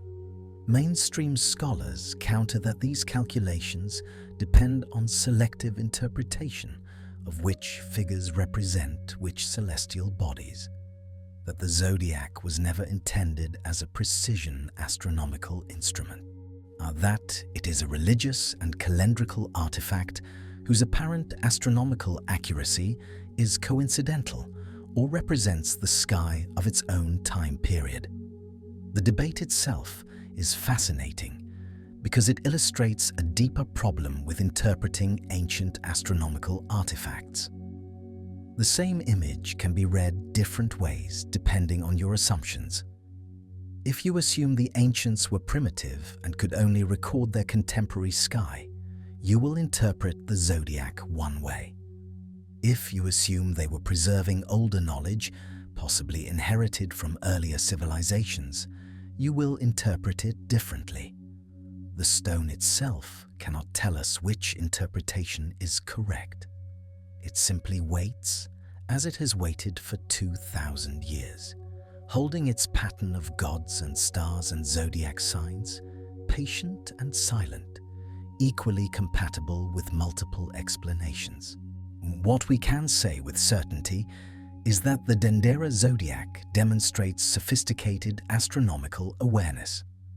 Whoever carved it understood the zodiac, understood precession well enough to represent it symbolically, understood the relationship between celestial cycles and calendrical time. This knowledge did not appear from nothing. It developed over centuries, either in Egypt itself or through transmission from other astronomical traditions, Babylonian, Greek, or perhaps even older sources we can no longer identify. And if the Egyptians were preserving older astronomical knowledge, if the Dendera Zodiac encodes a sky older than its temple, then we must ask where that knowledge came from and how it survived across the centuries, and why it was considered important enough to carve into stone on a temple roof. Now, these questions have no definitive answers, but they suggest that astronomical knowledge in the ancient world may have traveled along paths we do not fully understand, may have been preserved and transmitted in ways that our current models of cultural transmission cannot fully account for. Let the image of the Dendera Zodiac float in your mind for a moment. That circular map of stars and gods removed from its desert temple and now residing in a Parisian museum. A fragment of ancient sky knowledge separated from its context, waiting for someone to decode its full meaning. Now let us cross an ocean and most of a continent. Let us travel to the jungles of Central America, where a completely different civilization developed its own extraordinarily sophisticated astronomical tradition. The Maya flourished in what is now southern Mexico, Guatemala, Belize, Honduras, and El Salvador, building cities of limestone pyramids and carved stelae, developing a hieroglyphic writing system and achieving astronomical precision that continues to astound modern researchers. The Maya had no contact with Egypt or Mesopotamia, no trade routes across the Atlantic, no way of accessing the astronomical traditions of the Old World according to conventional history. And yet they developed calendrical and astronomical systems of remarkable accuracy, systems that in some respects exceeded what was being achieved in Europe at the same time. Consider their tracking of Venus. The Maya were obsessed with Venus, the morning star and evening star that they associated with warfare and divine kingship. And they tracked its cycles with precision that seems almost impossible given their supposed technological limitations. The synodic period of Venus, the time it takes for Venus to return to the same position relative to the Sun as seen from Earth, is approximately 583.92 days.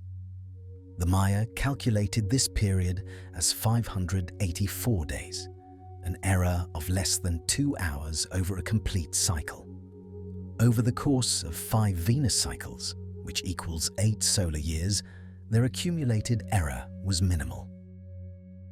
They created tables that remained accurate for centuries, tables that predicted when Venus would appear as morning star and when it would transform into evening star with precision that European astronomers would not match until the Renaissance. Their lunar calculations were similarly impressive. The Maya calculated the length of the lunar month to within seconds of the modern accepted value. They predicted eclipses with accuracy that allowed them to plan ceremonial events around these cosmic occurrences.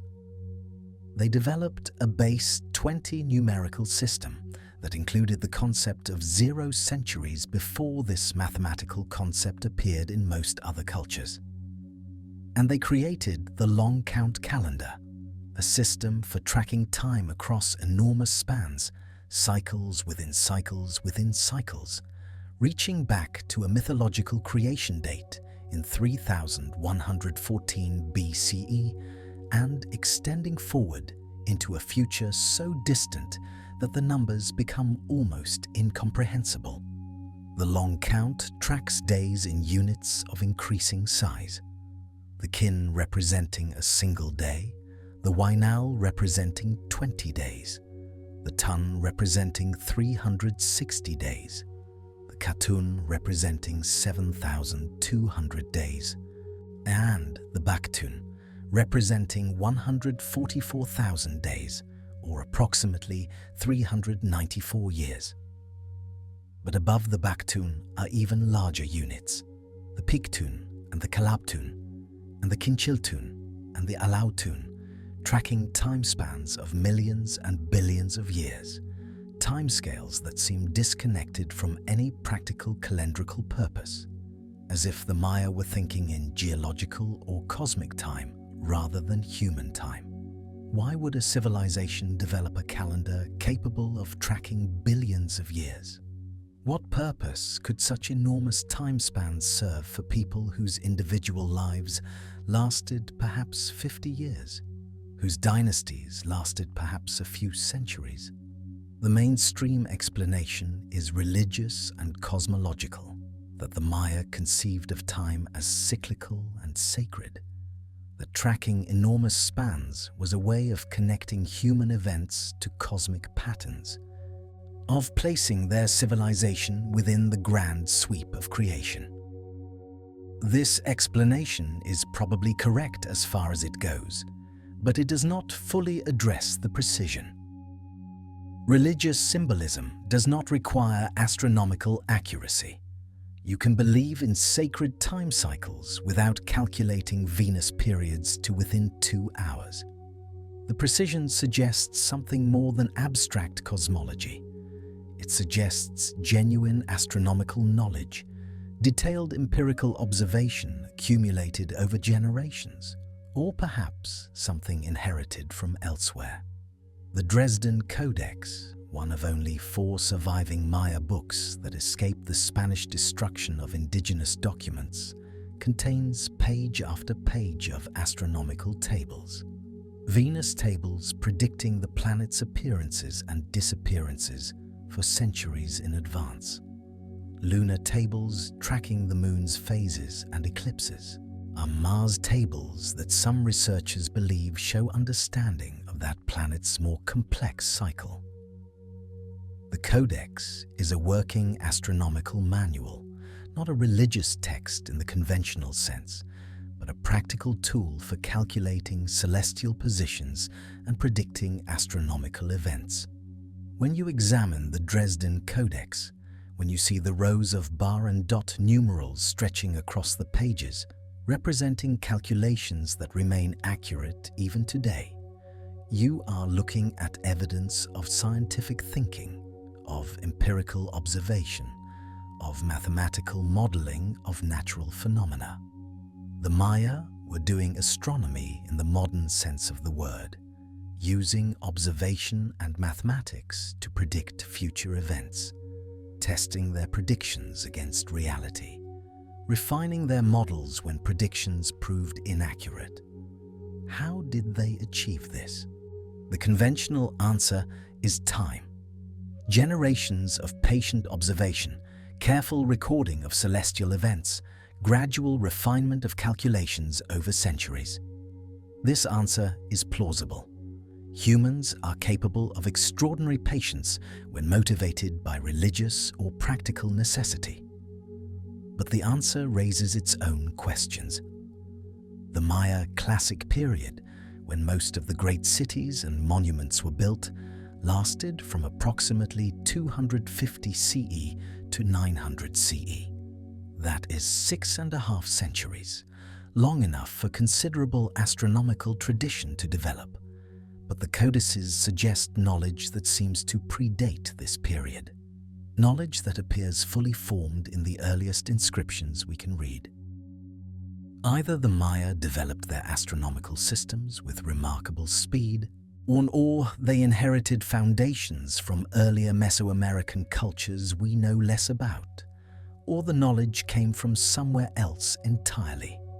The Olmec, who preceded the Maya and may have influenced their development, left behind massive stone heads and jade artifacts, but few astronomical records we can decipher. Where did Maya astronomy come from?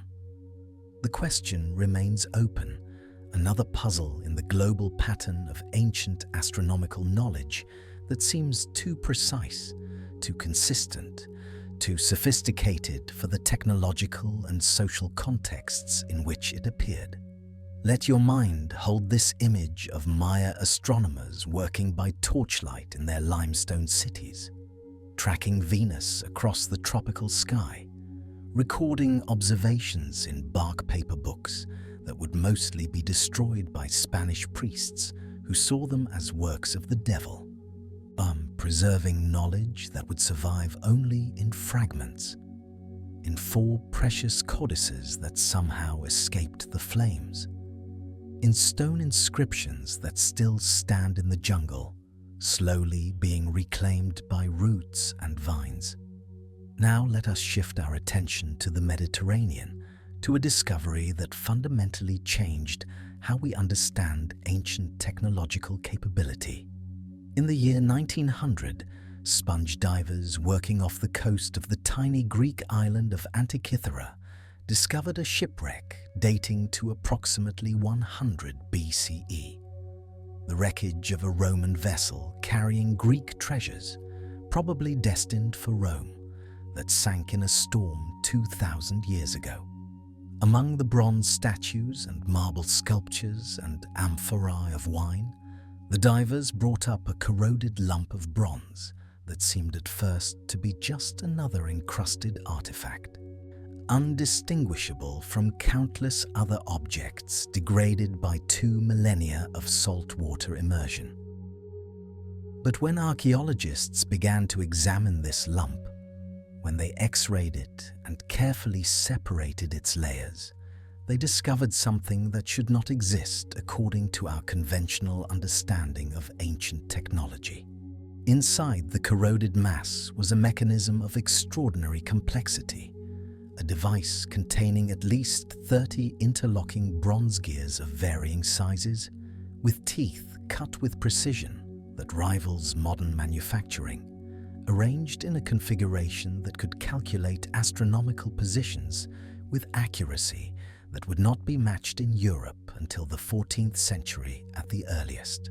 The Antikythera Mechanism, as it has come to be called, is essentially an analog computer, a mechanical device for modeling the movements of celestial bodies. Turn a crank on the side, and internal gears rotate at carefully calculated ratios, moving pointers on the front and back dials to show the positions of the sun and moon, the phases of the moon, the timing of eclipses, and possibly the positions of the 5 planets visible to the naked eye. The device tracked the Metonic cycle, the 19-year period after which lunar phases repeat on the same days of the solar year. It tracked the Callipic cycle, a refinement of the Metonic cycle used for more accurate long-term calculations. It tracked the Saros cycle, the approximately 18-year period between similar eclipses. It included a dial showing the 4-year cycle of the Olympic Games. It was, in short, a sophisticated astronomical calculator that encoded centuries of Greek astronomical knowledge in brass and bronze, a device that could predict celestial events years or decades in advance, a pocket computer for the ancient world. Nothing like it appears in the surviving historical record until mechanical astronomical clocks were developed in medieval Europe more than 1,000 years later. And the Antikythera Mechanism is clearly not a prototype, not a first attempt at mechanical calculation. The precision of its gearing, the sophistication of its design, the complexity of its astronomical modeling all suggest a mature technology, a tradition of mechanical engineering that must have developed over generations. There must have been earlier mechanisms, simpler versions, failed experiments, the whole developmental sequence that any complex technology requires. But we have found none of them. The Antikythera Mechanism stands alone, a single artifact suggesting an entire technological tradition that otherwise left no trace, that was somehow lost or deliberately abandoned or destroyed, along with the libraries and academies that might have explained it. This is what loss looks like. This is how knowledge vanishes. Not all at once in a dramatic catastrophe, though those happen too, but gradually, through the accumulation of small losses, the death of a master craftsman before he finished training his apprentice, the destruction of a workshop during a war, the shift in patronage that makes a particular skill economically unviable, the slow forgetting that happens when no one asks about their old ways anymore. The Greeks of 100 BCE could build precision-geared mechanisms. The Greeks of 500 CE could not, or at least we have no evidence that they could. Something was lost in the intervening centuries, lost so thoroughly that the very idea of mechanical computation had to be reinvented from scratch over 1,000 years later. And even then, medieval clockmakers had no idea they were recreating something ancient, had no conception that their innovations were actually rediscoveries. The Antikythera Mechanism forces us to confront an uncomfortable possibility. That our model of technological progress, the assumption that humanity steadily advances from simple to complex, from primitive to sophisticated, from ignorance to knowledge, is at best incomplete and at worst fundamentally misleading. Technology can move backward as well as forward. knowledge can be lost as well as gained. The past may contain capabilities we have not yet recovered, may have achieved heights we have not yet surpassed, may have known things we have only begun to rediscover. If the Greeks could build analog computers in 100 BCE, if that capability was lost and not recovered for over a millennium, what else might have been achieved and lost in the longest span of human history? What astronomical knowledge might have accumulated in the thousands of years of human civilization before writing, before metal, before the artifacts that survive for archaeologists to find? The stone monuments endure, the astronomical alignments carved into Stonehenge and Newgrange and Göbekli Tepe. But these are crude compared to the precision gearing of the Antikythera Mechanism. A crude because stone is a crude medium for precision work. If ancient peoples had developed sophisticated astronomical calculating devices, if they had built mechanisms for predicting planetary positions and eclipse cycles, those devices would have been made of materials that do not survive, wood and leather and bronze, that corrodes, and iron that rusts, and organic materials that decay. We would have no way of knowing they existed unless, by some miracle of preservation, a single example survived in the anaerobic environment of a Mediterranean shipwreck, waiting 2,000 years for sponge divers to discover it by accident. What else lies at the bottom of the sea? What other fragments of lost technology rest in undiscovered wrecks, in buried ruins, in contexts we have not yet thought to examine? What knowledge was carved into tablets that crumbled, painted on walls that weathered away, spoken in languages that no one recorded, passed from teacher to student in unbroken chains that finally broke, leaving us with only hints and fragments and mysteries? The Antikythera Mechanism is proof of concept. It proves that ancient peoples could achieve technological sophistication we would not have believed possible without physical evidence. It proves that capabilities can be lost for over 1,000 years. It proves that our picture of the past is incomplete, that we are working from fragments, that there may be entire traditions of knowledge and capability that left no surviving trace, except, perhaps, in myths and legends that we have dismissed as superstition, in astronomical traditions that seem too accurate for their supposed context, in cylinder seals showing 12 bodies orbiting a central sun. Let these three examples, the Dendera Zodiac, the Maya Dresden Codex, and the Antikythera Mechanism, settle in your awareness like 3 points defining a plane.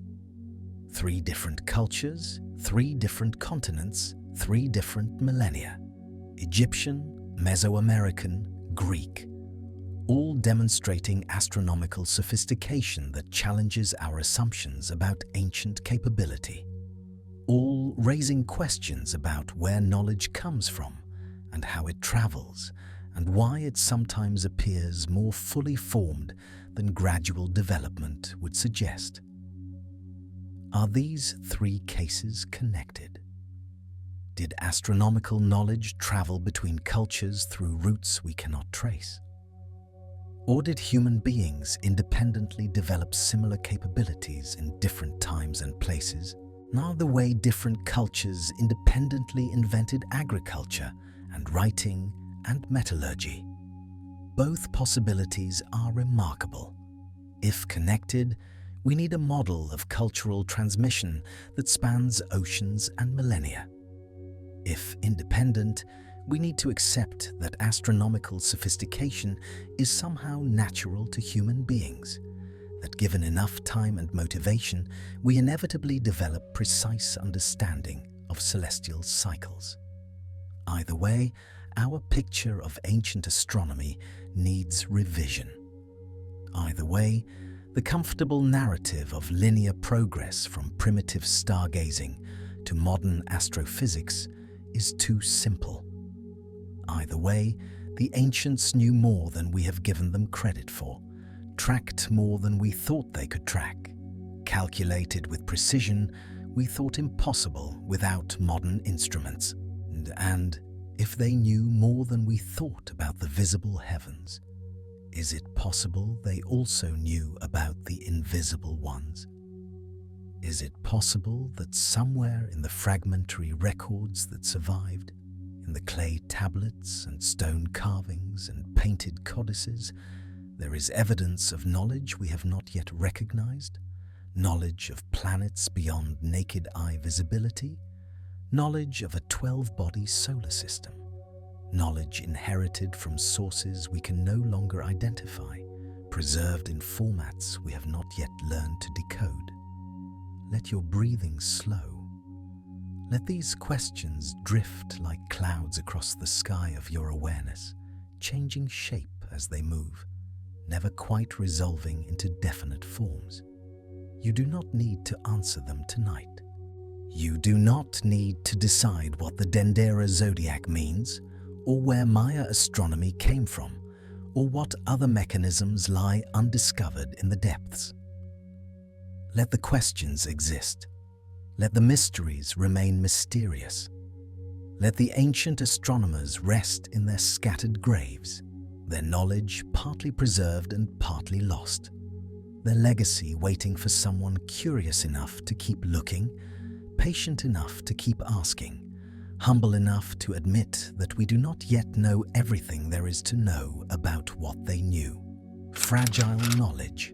Let your breathing slow now as we turn to perhaps the most haunting question of all, not whether ancient peoples possessed astronomical knowledge beyond what we credit them with, but whether knowledge itself can survive the collapse of the civilizations that created it.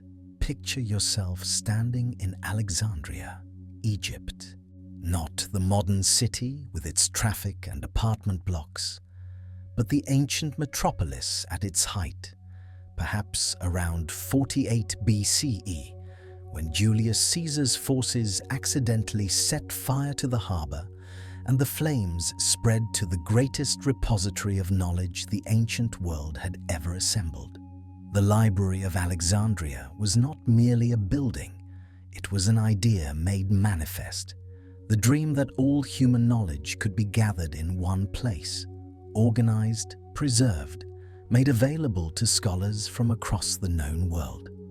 At its peak, the library may have contained between 400,000 and 700,000 scrolls, though estimates vary wildly, and we will never know the true number because the library no longer exists, and most of what it held has vanished utterly from human memory.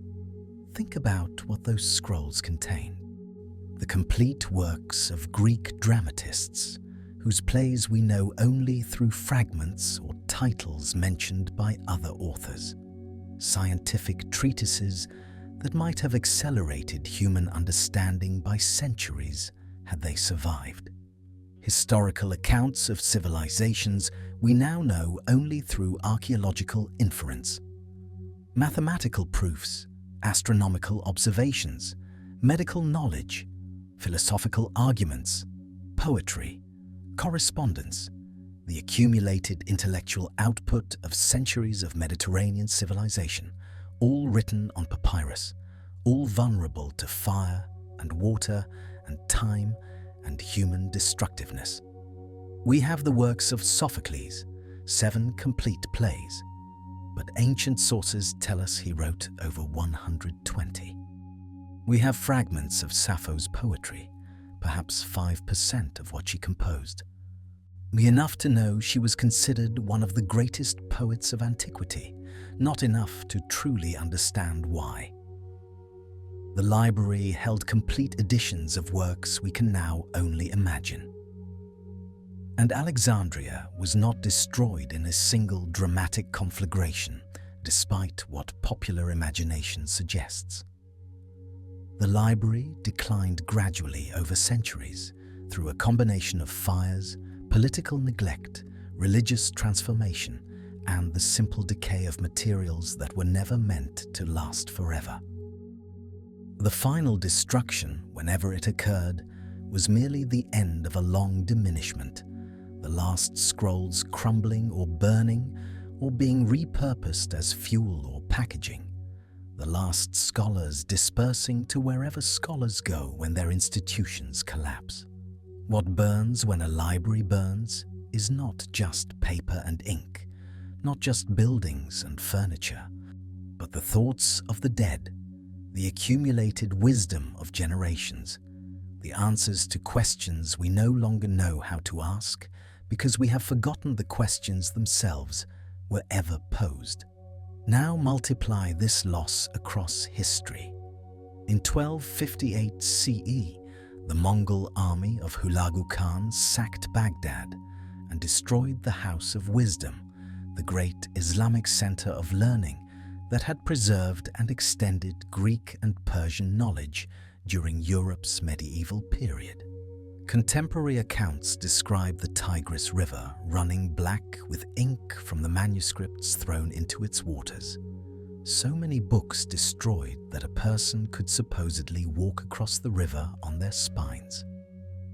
The scholars who had translated Aristotle and Galen, who had developed algebra and advanced astronomy, who had maintained the chain of knowledge linking ancient Greece to the later Renaissance, these scholars were killed or scattered, their library annihilated, their work surviving only in fragments and translations that had already spread to other regions. Across the Atlantic, when Spanish conquistadors arrived in Mesoamerica, they found civilizations with sophisticated writing systems, elaborate calendars, and astronomical knowledge encoded in painted books called codices. The Maya and Aztec codices represented centuries of accumulated observation and calculation, religious texts and historical chronicles, astronomical tables and ritual calendars. And the Spanish, believing these books to be works of the devil, burned them systematically. Bishop Diego de Landa, in a notorious act of cultural destruction in 1562, ordered the burning of thousands of Maya books at Mani. Of the countless codices that once existed, only 4 Maya codices survive today, and only about 15 Aztec codices from the pre-conquest period. The rest are ash and memory, the knowledge they contained irretrievably lost. In ancient China, the first emperor Qin Shi Huang, seeking to consolidate power and eliminate rival ideologies, ordered the burning of books in 213 BCE, targeting particularly works of philosophy and history that might encourage dissent. Scholars who refused to surrender their books were executed, buried alive according to some accounts. While the destruction was not as complete as later accounts suggested, and many texts were preserved in hidden collections or memorized by scholars willing to risk death for knowledge, the burning, nonetheless, represents another instance of the pattern, another moment when accumulated wisdom was deliberately destroyed by those who feared its power. And these are only the documented losses, the destructions we know about because enough survived to tell us what was destroyed. Consider how many oral traditions vanished when indigenous peoples were colonized, enslaved, exterminated. The songlines of Aboriginal Australians encode detailed geographical, astronomical, and ecological knowledge in forms perfected over tens of thousands of years. But these traditions require living carriers, elders who can teach the young, communities intact enough to maintain the ceremonies and practices through which knowledge is transmitted. When communities are destroyed, when children are separated from elders, when languages die because the last speakers have no one to speak to, the knowledge encoded in those traditions dies with them. We know this has happened countless times across the colonial period. We know that astronomical knowledge, navigational skills, medical understanding, ecological wisdom accumulated over millennia has been lost within the span of a few generations. What we cannot know is the full extent of what was lost, because once knowledge is gone, we often lose even the awareness that it ever existed. The absence of evidence, as the saying goes, is not evidence of absence. And this brings us to a deeper question. If so much documented knowledge was lost in historical times, in eras when writing existed and some records survived to tell us about the destruction, how much more might have been lost from earlier periods? Periods before writing was widespread. Periods when knowledge was preserved only through oral tradition, through training of apprentices, through monuments and artifacts whose meaning was transmitted person to person rather than encoded in text. If a sophisticated astronomical tradition existed 10,000 years ago, how would we know? If people in the Neolithic period possessed detailed knowledge of planetary movements, knowledge they had perhaps accumulated over centuries or inherited from even earlier peoples, and if that knowledge was transmitted orally or encoded in physical forms we no longer understand, and if the chain of transmission was broken by catastrophe or invasion or simple cultural change, that knowledge would simply vanish. It would leave no trace, or traces so ambiguous we would not recognize them for what they are.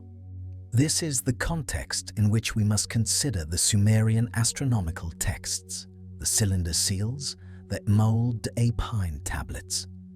These are not the beginning of astronomical knowledge. They are the earliest written records of astronomical knowledge. The distinction matters enormously. Writing was invented in Mesopotamia at least around 3200 BCE. But humans had been watching the sky for tens of thousands of years before that. Astronomical alignments at megalithic sites suggest systematic observation long before writing existed. The knowledge encoded in Sumerian tablets may represent not fresh discovery, but preserved tradition, the writing down of what had been passed orally for generations, perhaps for millennia. And if that is the case, then the tablets are not just records of Sumerian astronomy. They are windows into a much deeper past, fragments of knowledge that somehow survived the countless catastrophes and disruptions between the end of the last ice age and the emergence of the first civilizations we recognize. Let your thoughts drift now with this idea. The Sumerians were not starting from nothing. They were inheritors, preservers, codifiers of something older, and they knew it. Their own myths speak of teachers who came from elsewhere, of knowledge that descended from heaven, of sages who taught humanity the arts of civilization. They did not claim to have invented what they knew. They claimed to have received it. If you have drifted away, that is fine. Let these ideas wash over you like waves on an ancient shore. We are talking now about survival, about preservation, about the desperate human impulse to ensure that what we know does not die with us. And this brings us to monuments. Because there is another way to preserve knowledge besides writing it down, besides passing it orally from teacher to student. You can encode it in stone. You can build it into structures so massive, so precisely constructed, so obviously artificial that future peoples will study them, measure them, try to understand what the builders knew. Consider the Great Pyramid of Giza. Whatever its primary purpose, and the scholarly consensus that it was a tomb for Pharaoh Khufu is well established, the structure itself encodes mathematical relationships.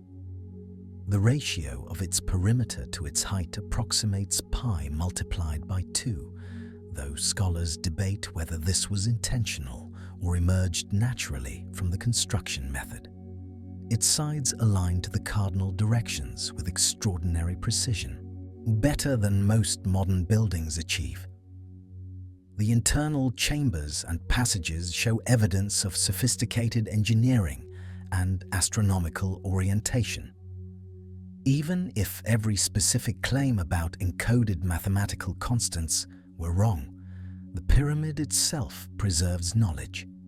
It preserves the knowledge that the ancient Egyptians could quarry millions of tons of stone, transport it across distances, shape it precisely, and stack it to form a structure that has lasted 4,500 years.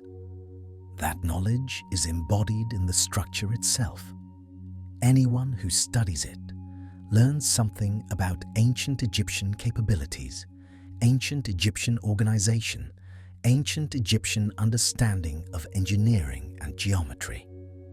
The pyramid is a message whether or not its builders intended it as one. The Stonehenge similarly encodes astronomical knowledge in its form. The alignments to solstice sunrise and sunset are documented, accepted, uncontroversial. The monument served as a calendar, a way of tracking the solar year, of knowing when to plant and when to harvest.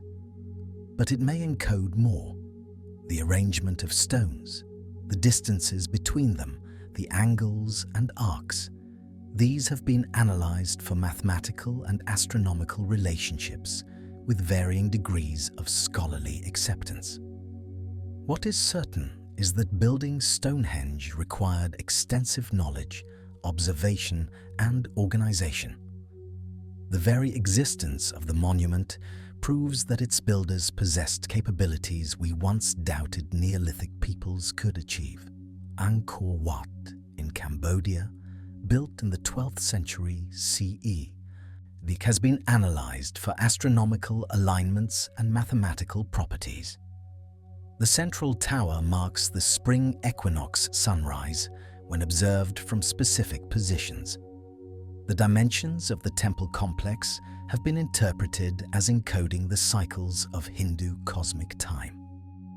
Whether these interpretations are correct in their details, the temple unquestionably embodies sophisticated astronomical and mathematical understanding. These monuments share something crucial. They preserve knowledge in a form that transcends language. You do not need to speak ancient Egyptian to measure the Great Pyramid. You do not need to understand Proto-Indo-European to observe the solstice alignment at Stonehenge. You do not need to read Sanskrit to note the equinox sunrise at Angkor Wat. The knowledge is encoded in physical relationships, in measurements, in alignments to celestial phenomena that do not change. This is robust preservation. It can survive the extinction of languages, the collapse of civilizations, the loss of all written records. The monuments stand, and anyone with sufficient curiosity and mathematical understanding can extract information from them. Now consider oral traditions, which accomplish something similar through different means. The Aboriginal Australians have maintained continuous cultural traditions for over 50,000 years, the longest unbroken cultural lineage on Earth. Their songlines encode detailed information about landscape, resources, seasonal patterns, and social relationships in the form of songs that must be sung while traveling specific routes. The songs are not arbitrary. They carry practical information essential for survival in the harsh Australian environment. Researchers have found that some Aboriginal traditions contain accurate information about astronomical events, including descriptions of meteor impacts that can be dated through geological evidence. The Luritia people, for instance, have traditions about a fire devil that fell from the sky and created a crater, a tradition that appears to describe the formation of the Henbury craters approximately 4,700 years ago. The oral tradition preserved information across nearly 5 millennia. Pacific Islander navigators developed sophisticated celestial navigation systems encoded in songs, chants, and physical training. Polynesian wayfinders could cross thousands of miles of open ocean without instruments, navigating by stars, wave patterns, bird behavior, and accumulated knowledge transmitted through oral tradition. This knowledge was precise enough to enable deliberate colonization of remote islands across the vast Pacific. It was not guesswork or luck. It was science, encoded in a different format than we typically recognize. Greek mythology, which we usually treat as entertaining stories about gods and heroes, may preserve astronomical information in narrative form. The 12 labors of Hercules have been interpreted as representing the sun's passage through the 12 zodiac constellations. The myths of various gods and their relationships may encode astronomical observations about planetary positions and cycles. These interpretations are speculative, but the possibility that myth served as a vehicle for preserving practical knowledge should not be dismissed. Before writing, oral tradition was the only way to preserve information across generations. Oral traditions survive through memorability. Stories are easier to remember than lists of facts. Rhythmic language is easier to remember than prose. By encoding information in myth and song, ancient peoples created formats that could survive centuries of transmission, losing specifics but preserving patterns. And then the Sumerians invented writing. Or rather, they developed a system of marks on clay that could preserve information indefinitely, that did not require human memory to maintain, that could survive the death of everyone who had created it and still be read thousands of years later by people who had never met the authors. This was revolutionary. For the first time in human history, a knowledge could be preserved without relying on the fragile chain of oral transmission. What you wrote today could be read by your great-great-grandchildren or by complete strangers centuries in the future. The Sumerians seem to have understood the significance of what they had created. They developed elaborate systems for training scribes, for copying important texts, for maintaining archives. Temple libraries preserved astronomical observations, mathematical tables, literary works, administrative records. The astronomical tablets were not casual notes. They were official documents, carefully composed, repeatedly copied, stored in temple archives where they would be protected and maintained. These scribes were engaged in deliberate preservation. They were trying to ensure that their knowledge would survive them. And, to a remarkable extent, they succeeded. 4,000 years later, we can still read their tablets. We can understand their astronomical observations, verify their mathematical calculations, appreciate their literary compositions. The chain of transmission was broken many times. The tablets were buried, forgotten, discovered, deciphered. But the knowledge survived because it was encoded in a medium durable enough to withstand millennia. If the Sumerians were inheritors of an older astronomical tradition, if they were writing down knowledge that had been passed orally for centuries or millennia before them, then their tablets represent something extraordinary. They represent the moment when ancient knowledge was locked into a permanent form, when the long process of decay and transformation that affects all oral traditions was halted. when what the ancients knew was crystallized into a format that could survive almost anything. And this brings us finally back to the cylinder seal VA243, to the image of what some interpret as a solar system with 12 celestial bodies.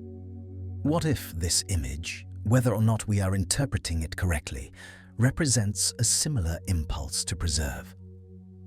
What if someone, somewhere in ancient Mesopotamia, was trying to encode astronomical knowledge in a form that would survive?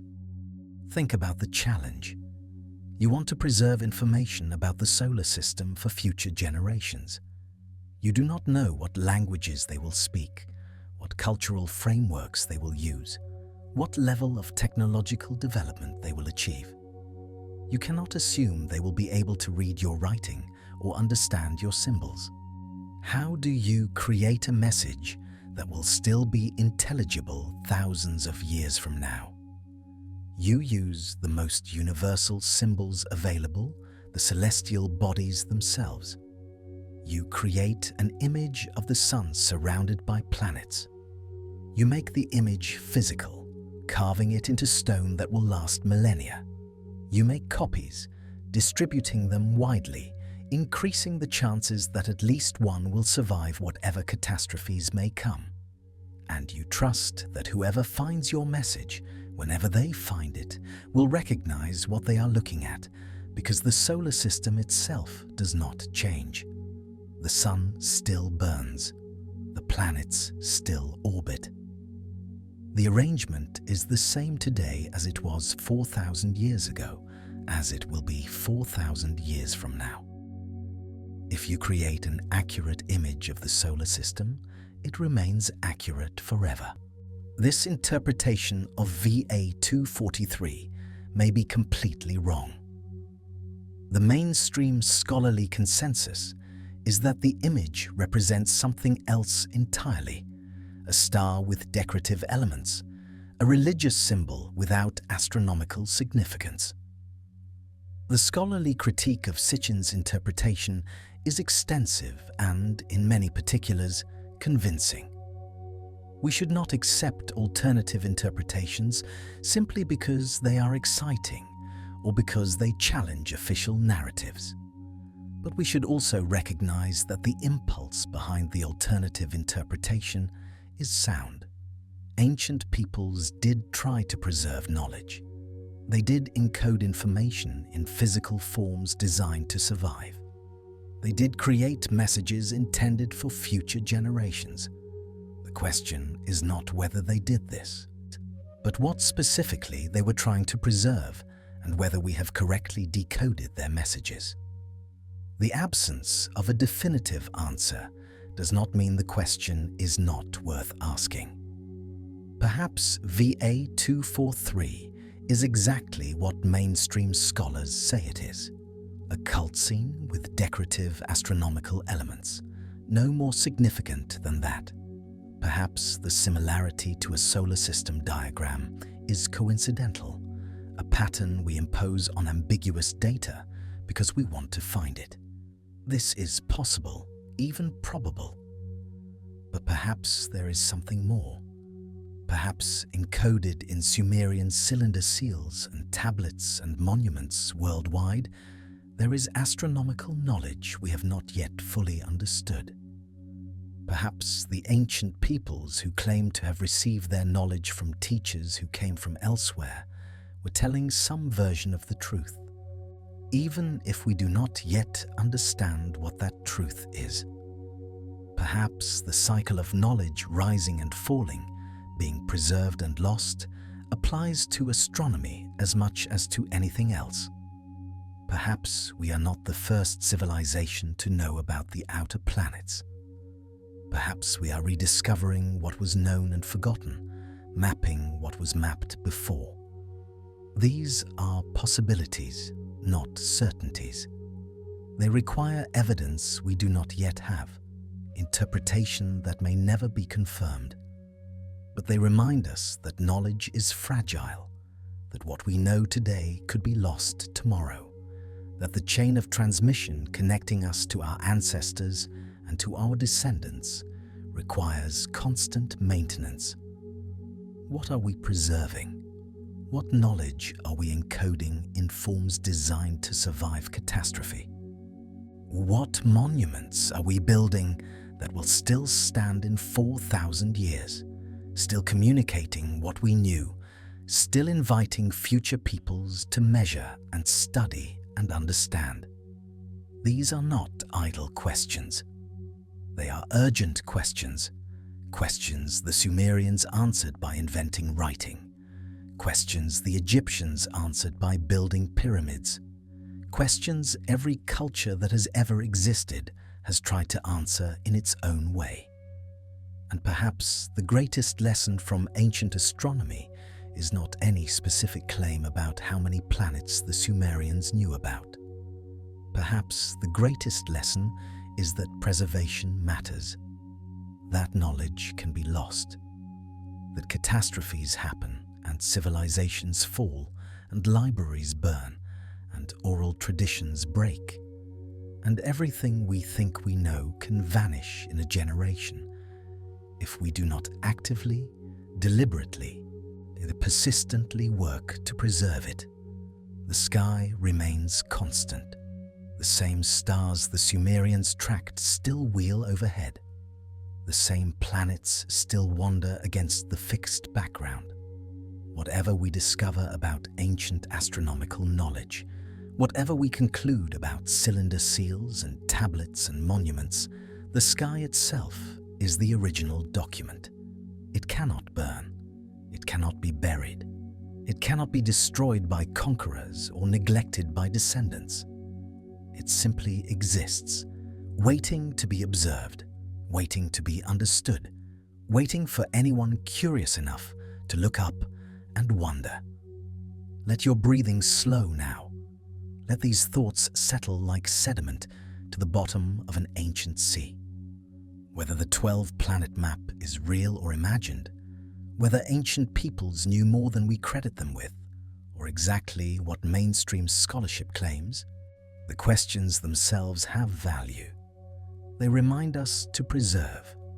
They remind us to look up. They remind us that we are part of a long chain of watchers, trackers, measurers, stretching back to the first human who noticed that certain lights in the sky moved differently than others and wondered why. Eternal questions. Imagine yourself stepping outside right now, wherever you are in the world, whatever hour the clock shows, and tilting your head back to look at the night sky. The same stars hang there that hung above ancient Ur, above the ziggurats of Nippur, above the temple astronomers who spent their lives tracking celestial movements with nothing but their eyes and their patient dedication. The same planets wander against that fixed background of distant suns, Mercury and Venus and Mars and Jupiter and Saturn. The 5 wanderers that ancient peoples could see, the 5 that everyone agrees they knew. And beyond them, invisible to the naked eye but present nonetheless, Uranus and Neptune and the small icy worlds of the outer solar system, bodies that official history says were unknown until telescopes revealed them, bodies that some researchers believe were mapped on a cylinder seal 4,000 years before. William Herschel pointed his homemade telescope at a faint greenish disk and realized he was looking at something new. The same sky, the same cosmos, the same questions that have haunted humanity since we first developed the capacity to wonder. We have sent probes to every planet in our solar system now. We have landed robots on Mars that trundle across ancient riverbeds searching for signs of past life. We have orbited Saturn and photographed its rings in detail that would have seemed magical to any previous generation. We have flown past Pluto and seen its heart-shaped glacier and its hazy atmosphere and its moons tumbling in complex orbital dances. We have detected thousands of planets around other stars, measured the composition of their atmospheres, calculated their temperatures, speculated about whether life might exist on any of them. We know more about the cosmos than the Sumerians could possibly have imagined, more than any civilization before us could have conceived. Our telescopes peer back to the edge of the observable universe, capturing light that left its source billions of years before Earth existed. Our mathematics models the structure of space-time itself, describes the behavior of particles too small to see and forces too subtle to feel. We have split the atom and harnessed nuclear energy, decoded the genome, and begun editing the code of life, built machines that can defeat us at our own intellectual games and solve problems we cannot solve ourselves. By any measure, we are the most technologically advanced civilization this planet has ever seen. And yet, we are still searching for Planet 9. The mathematical models say something massive lurks in the outer solar system, something whose gravitational influence shapes the orbits of distant objects in ways that require a large unseen body to explain. We have not found it yet. We do not know if it exists, but serious astronomers at serious institutions are spending serious time and resources looking for a planet we cannot see. A planet that might have an orbital period measured in tens of thousands of years. A planet that would complete its vast elliptical journey around the Sun, perhaps once in the entire span of recorded human history. We are still finding new objects in the outer solar system, ice dwarfs and trans-Neptunian bodies, and strange red worlds with names like Sedna and Makemake and Eris. Every few years, our map of the outer solar system changes, new objects added, orbital calculations refined, categories debated and redefined. Pluto itself was demoted from planet to dwarf planet in 2006. A reminder that even our basic categories are human constructs, subject to revision as our understanding evolves. We are still revising our understanding of our cosmic neighborhood. We're still discovering that the solar system is stranger and more complex than we thought, still finding surprises in the dark spaces between the known worlds. This is the humility of honest science, the acknowledgement that knowledge is provisional, that today's certainty may become tomorrow's outdated model, that the edge of the known constantly recedes as we push forward, revealing new mysteries for every question we answer. The honest position, the intellectually defensible position, is simply this: we do not know exactly what ancient peoples knew. We do not know if their astronomical traditions preserve genuine lost knowledge or are being misinterpreted by hopeful modern readers who see what they want to see in ambiguous evidence. We do not know if there was a 12th planet, or if the Sumerians believed there was, or if the cylinder seal VA243 shows our solar system or something else entirely. We do not know if the Dogon really possessed independent knowledge of Sirius B, or if that tradition was contaminated by contact with European astronomers. We do not know if the Apkallu sages were mythological constructs or dim memories of actual teachers or metaphorical representations of knowledge emerging from primordial chaos.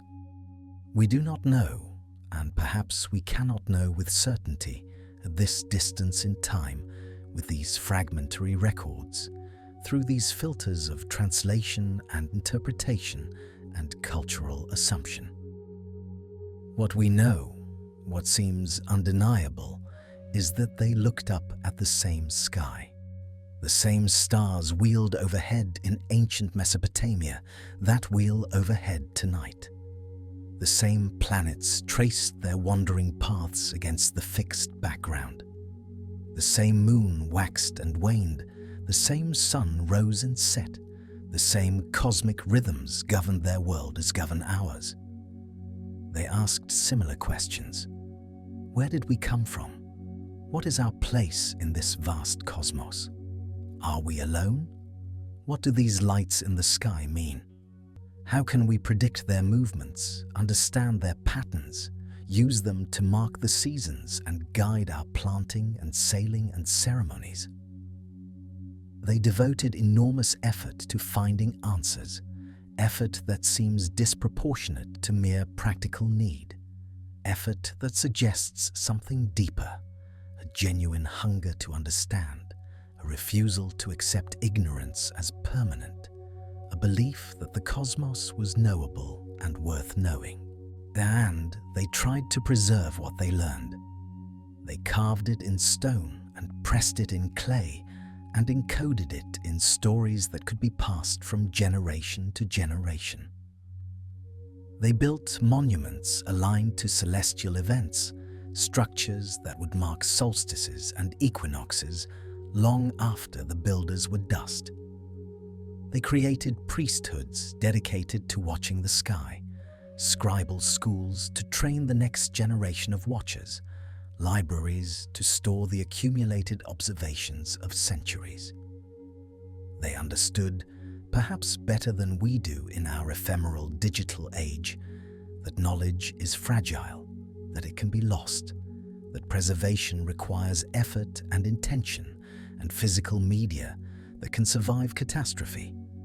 Perhaps we are recovering what was lost.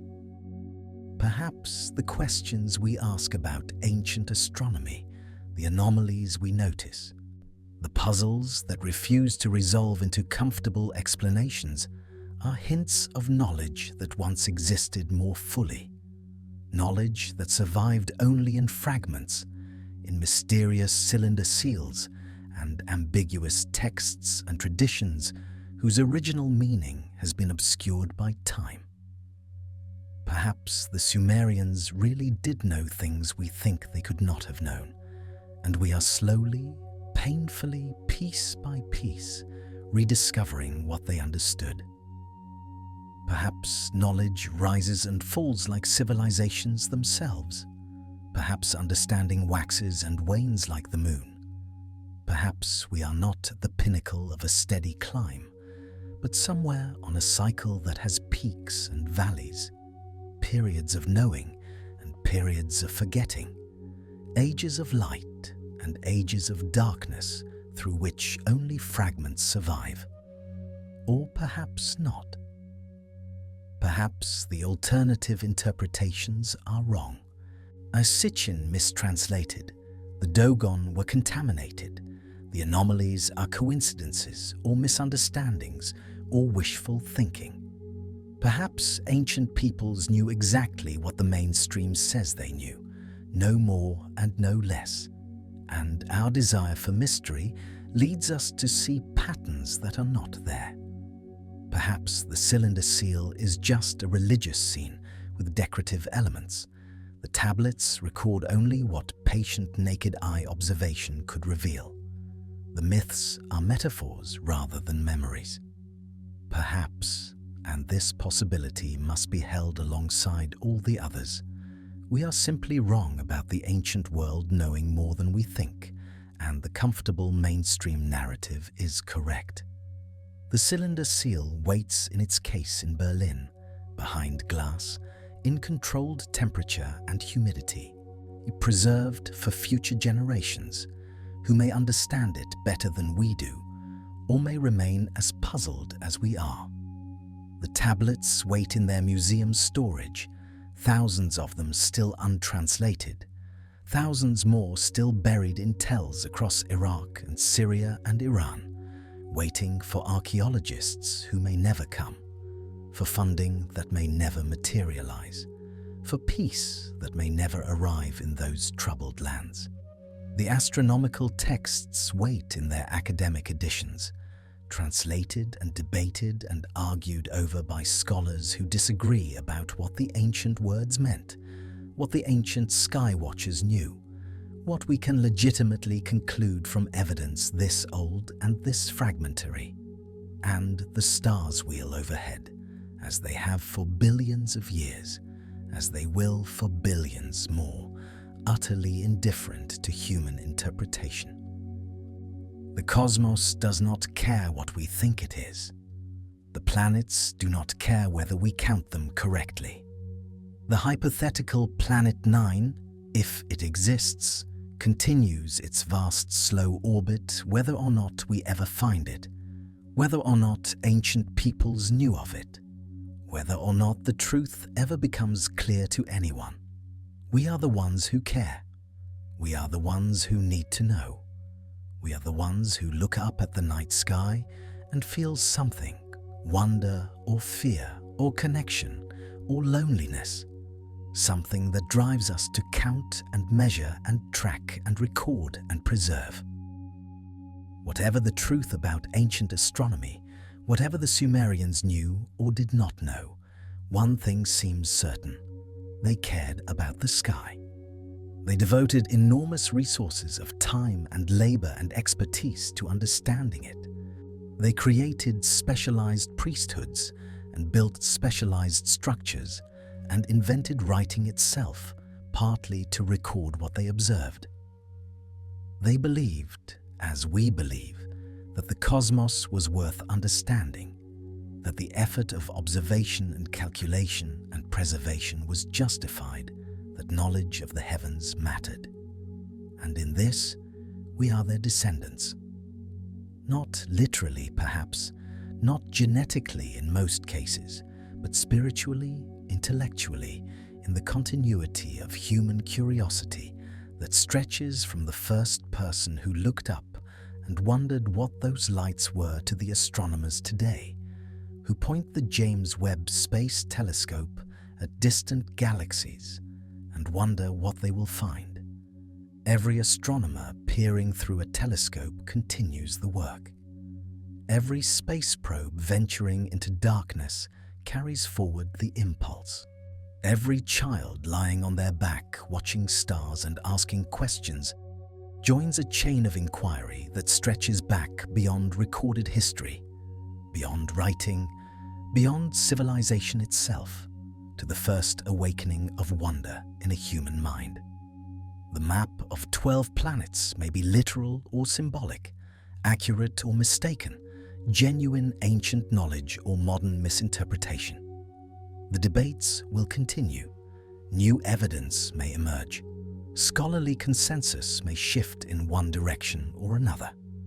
The question may be resolved in our lifetimes or may remain open indefinitely, one of those historical puzzles that simply cannot be answered with the evidence available.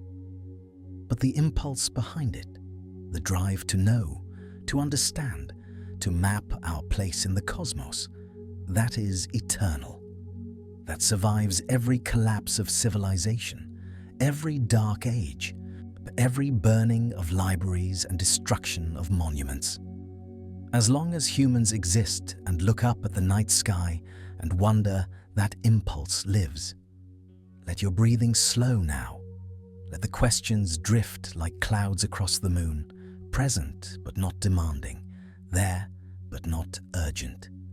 You have traveled far tonight, through ancient cities and modern museums, through scholarly debates and cosmic speculation, through the known and the unknown and the unknowable.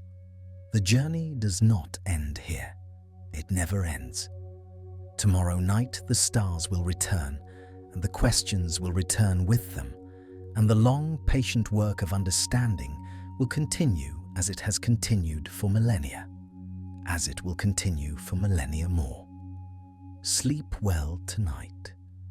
Dream of cylinder seals and distant planets, and the priests of ancient Nippur watching the sky from their ziggurats, noting the positions of wandering stars, pressing their observations into wet clay, preserving what they knew for a future they could not imagine.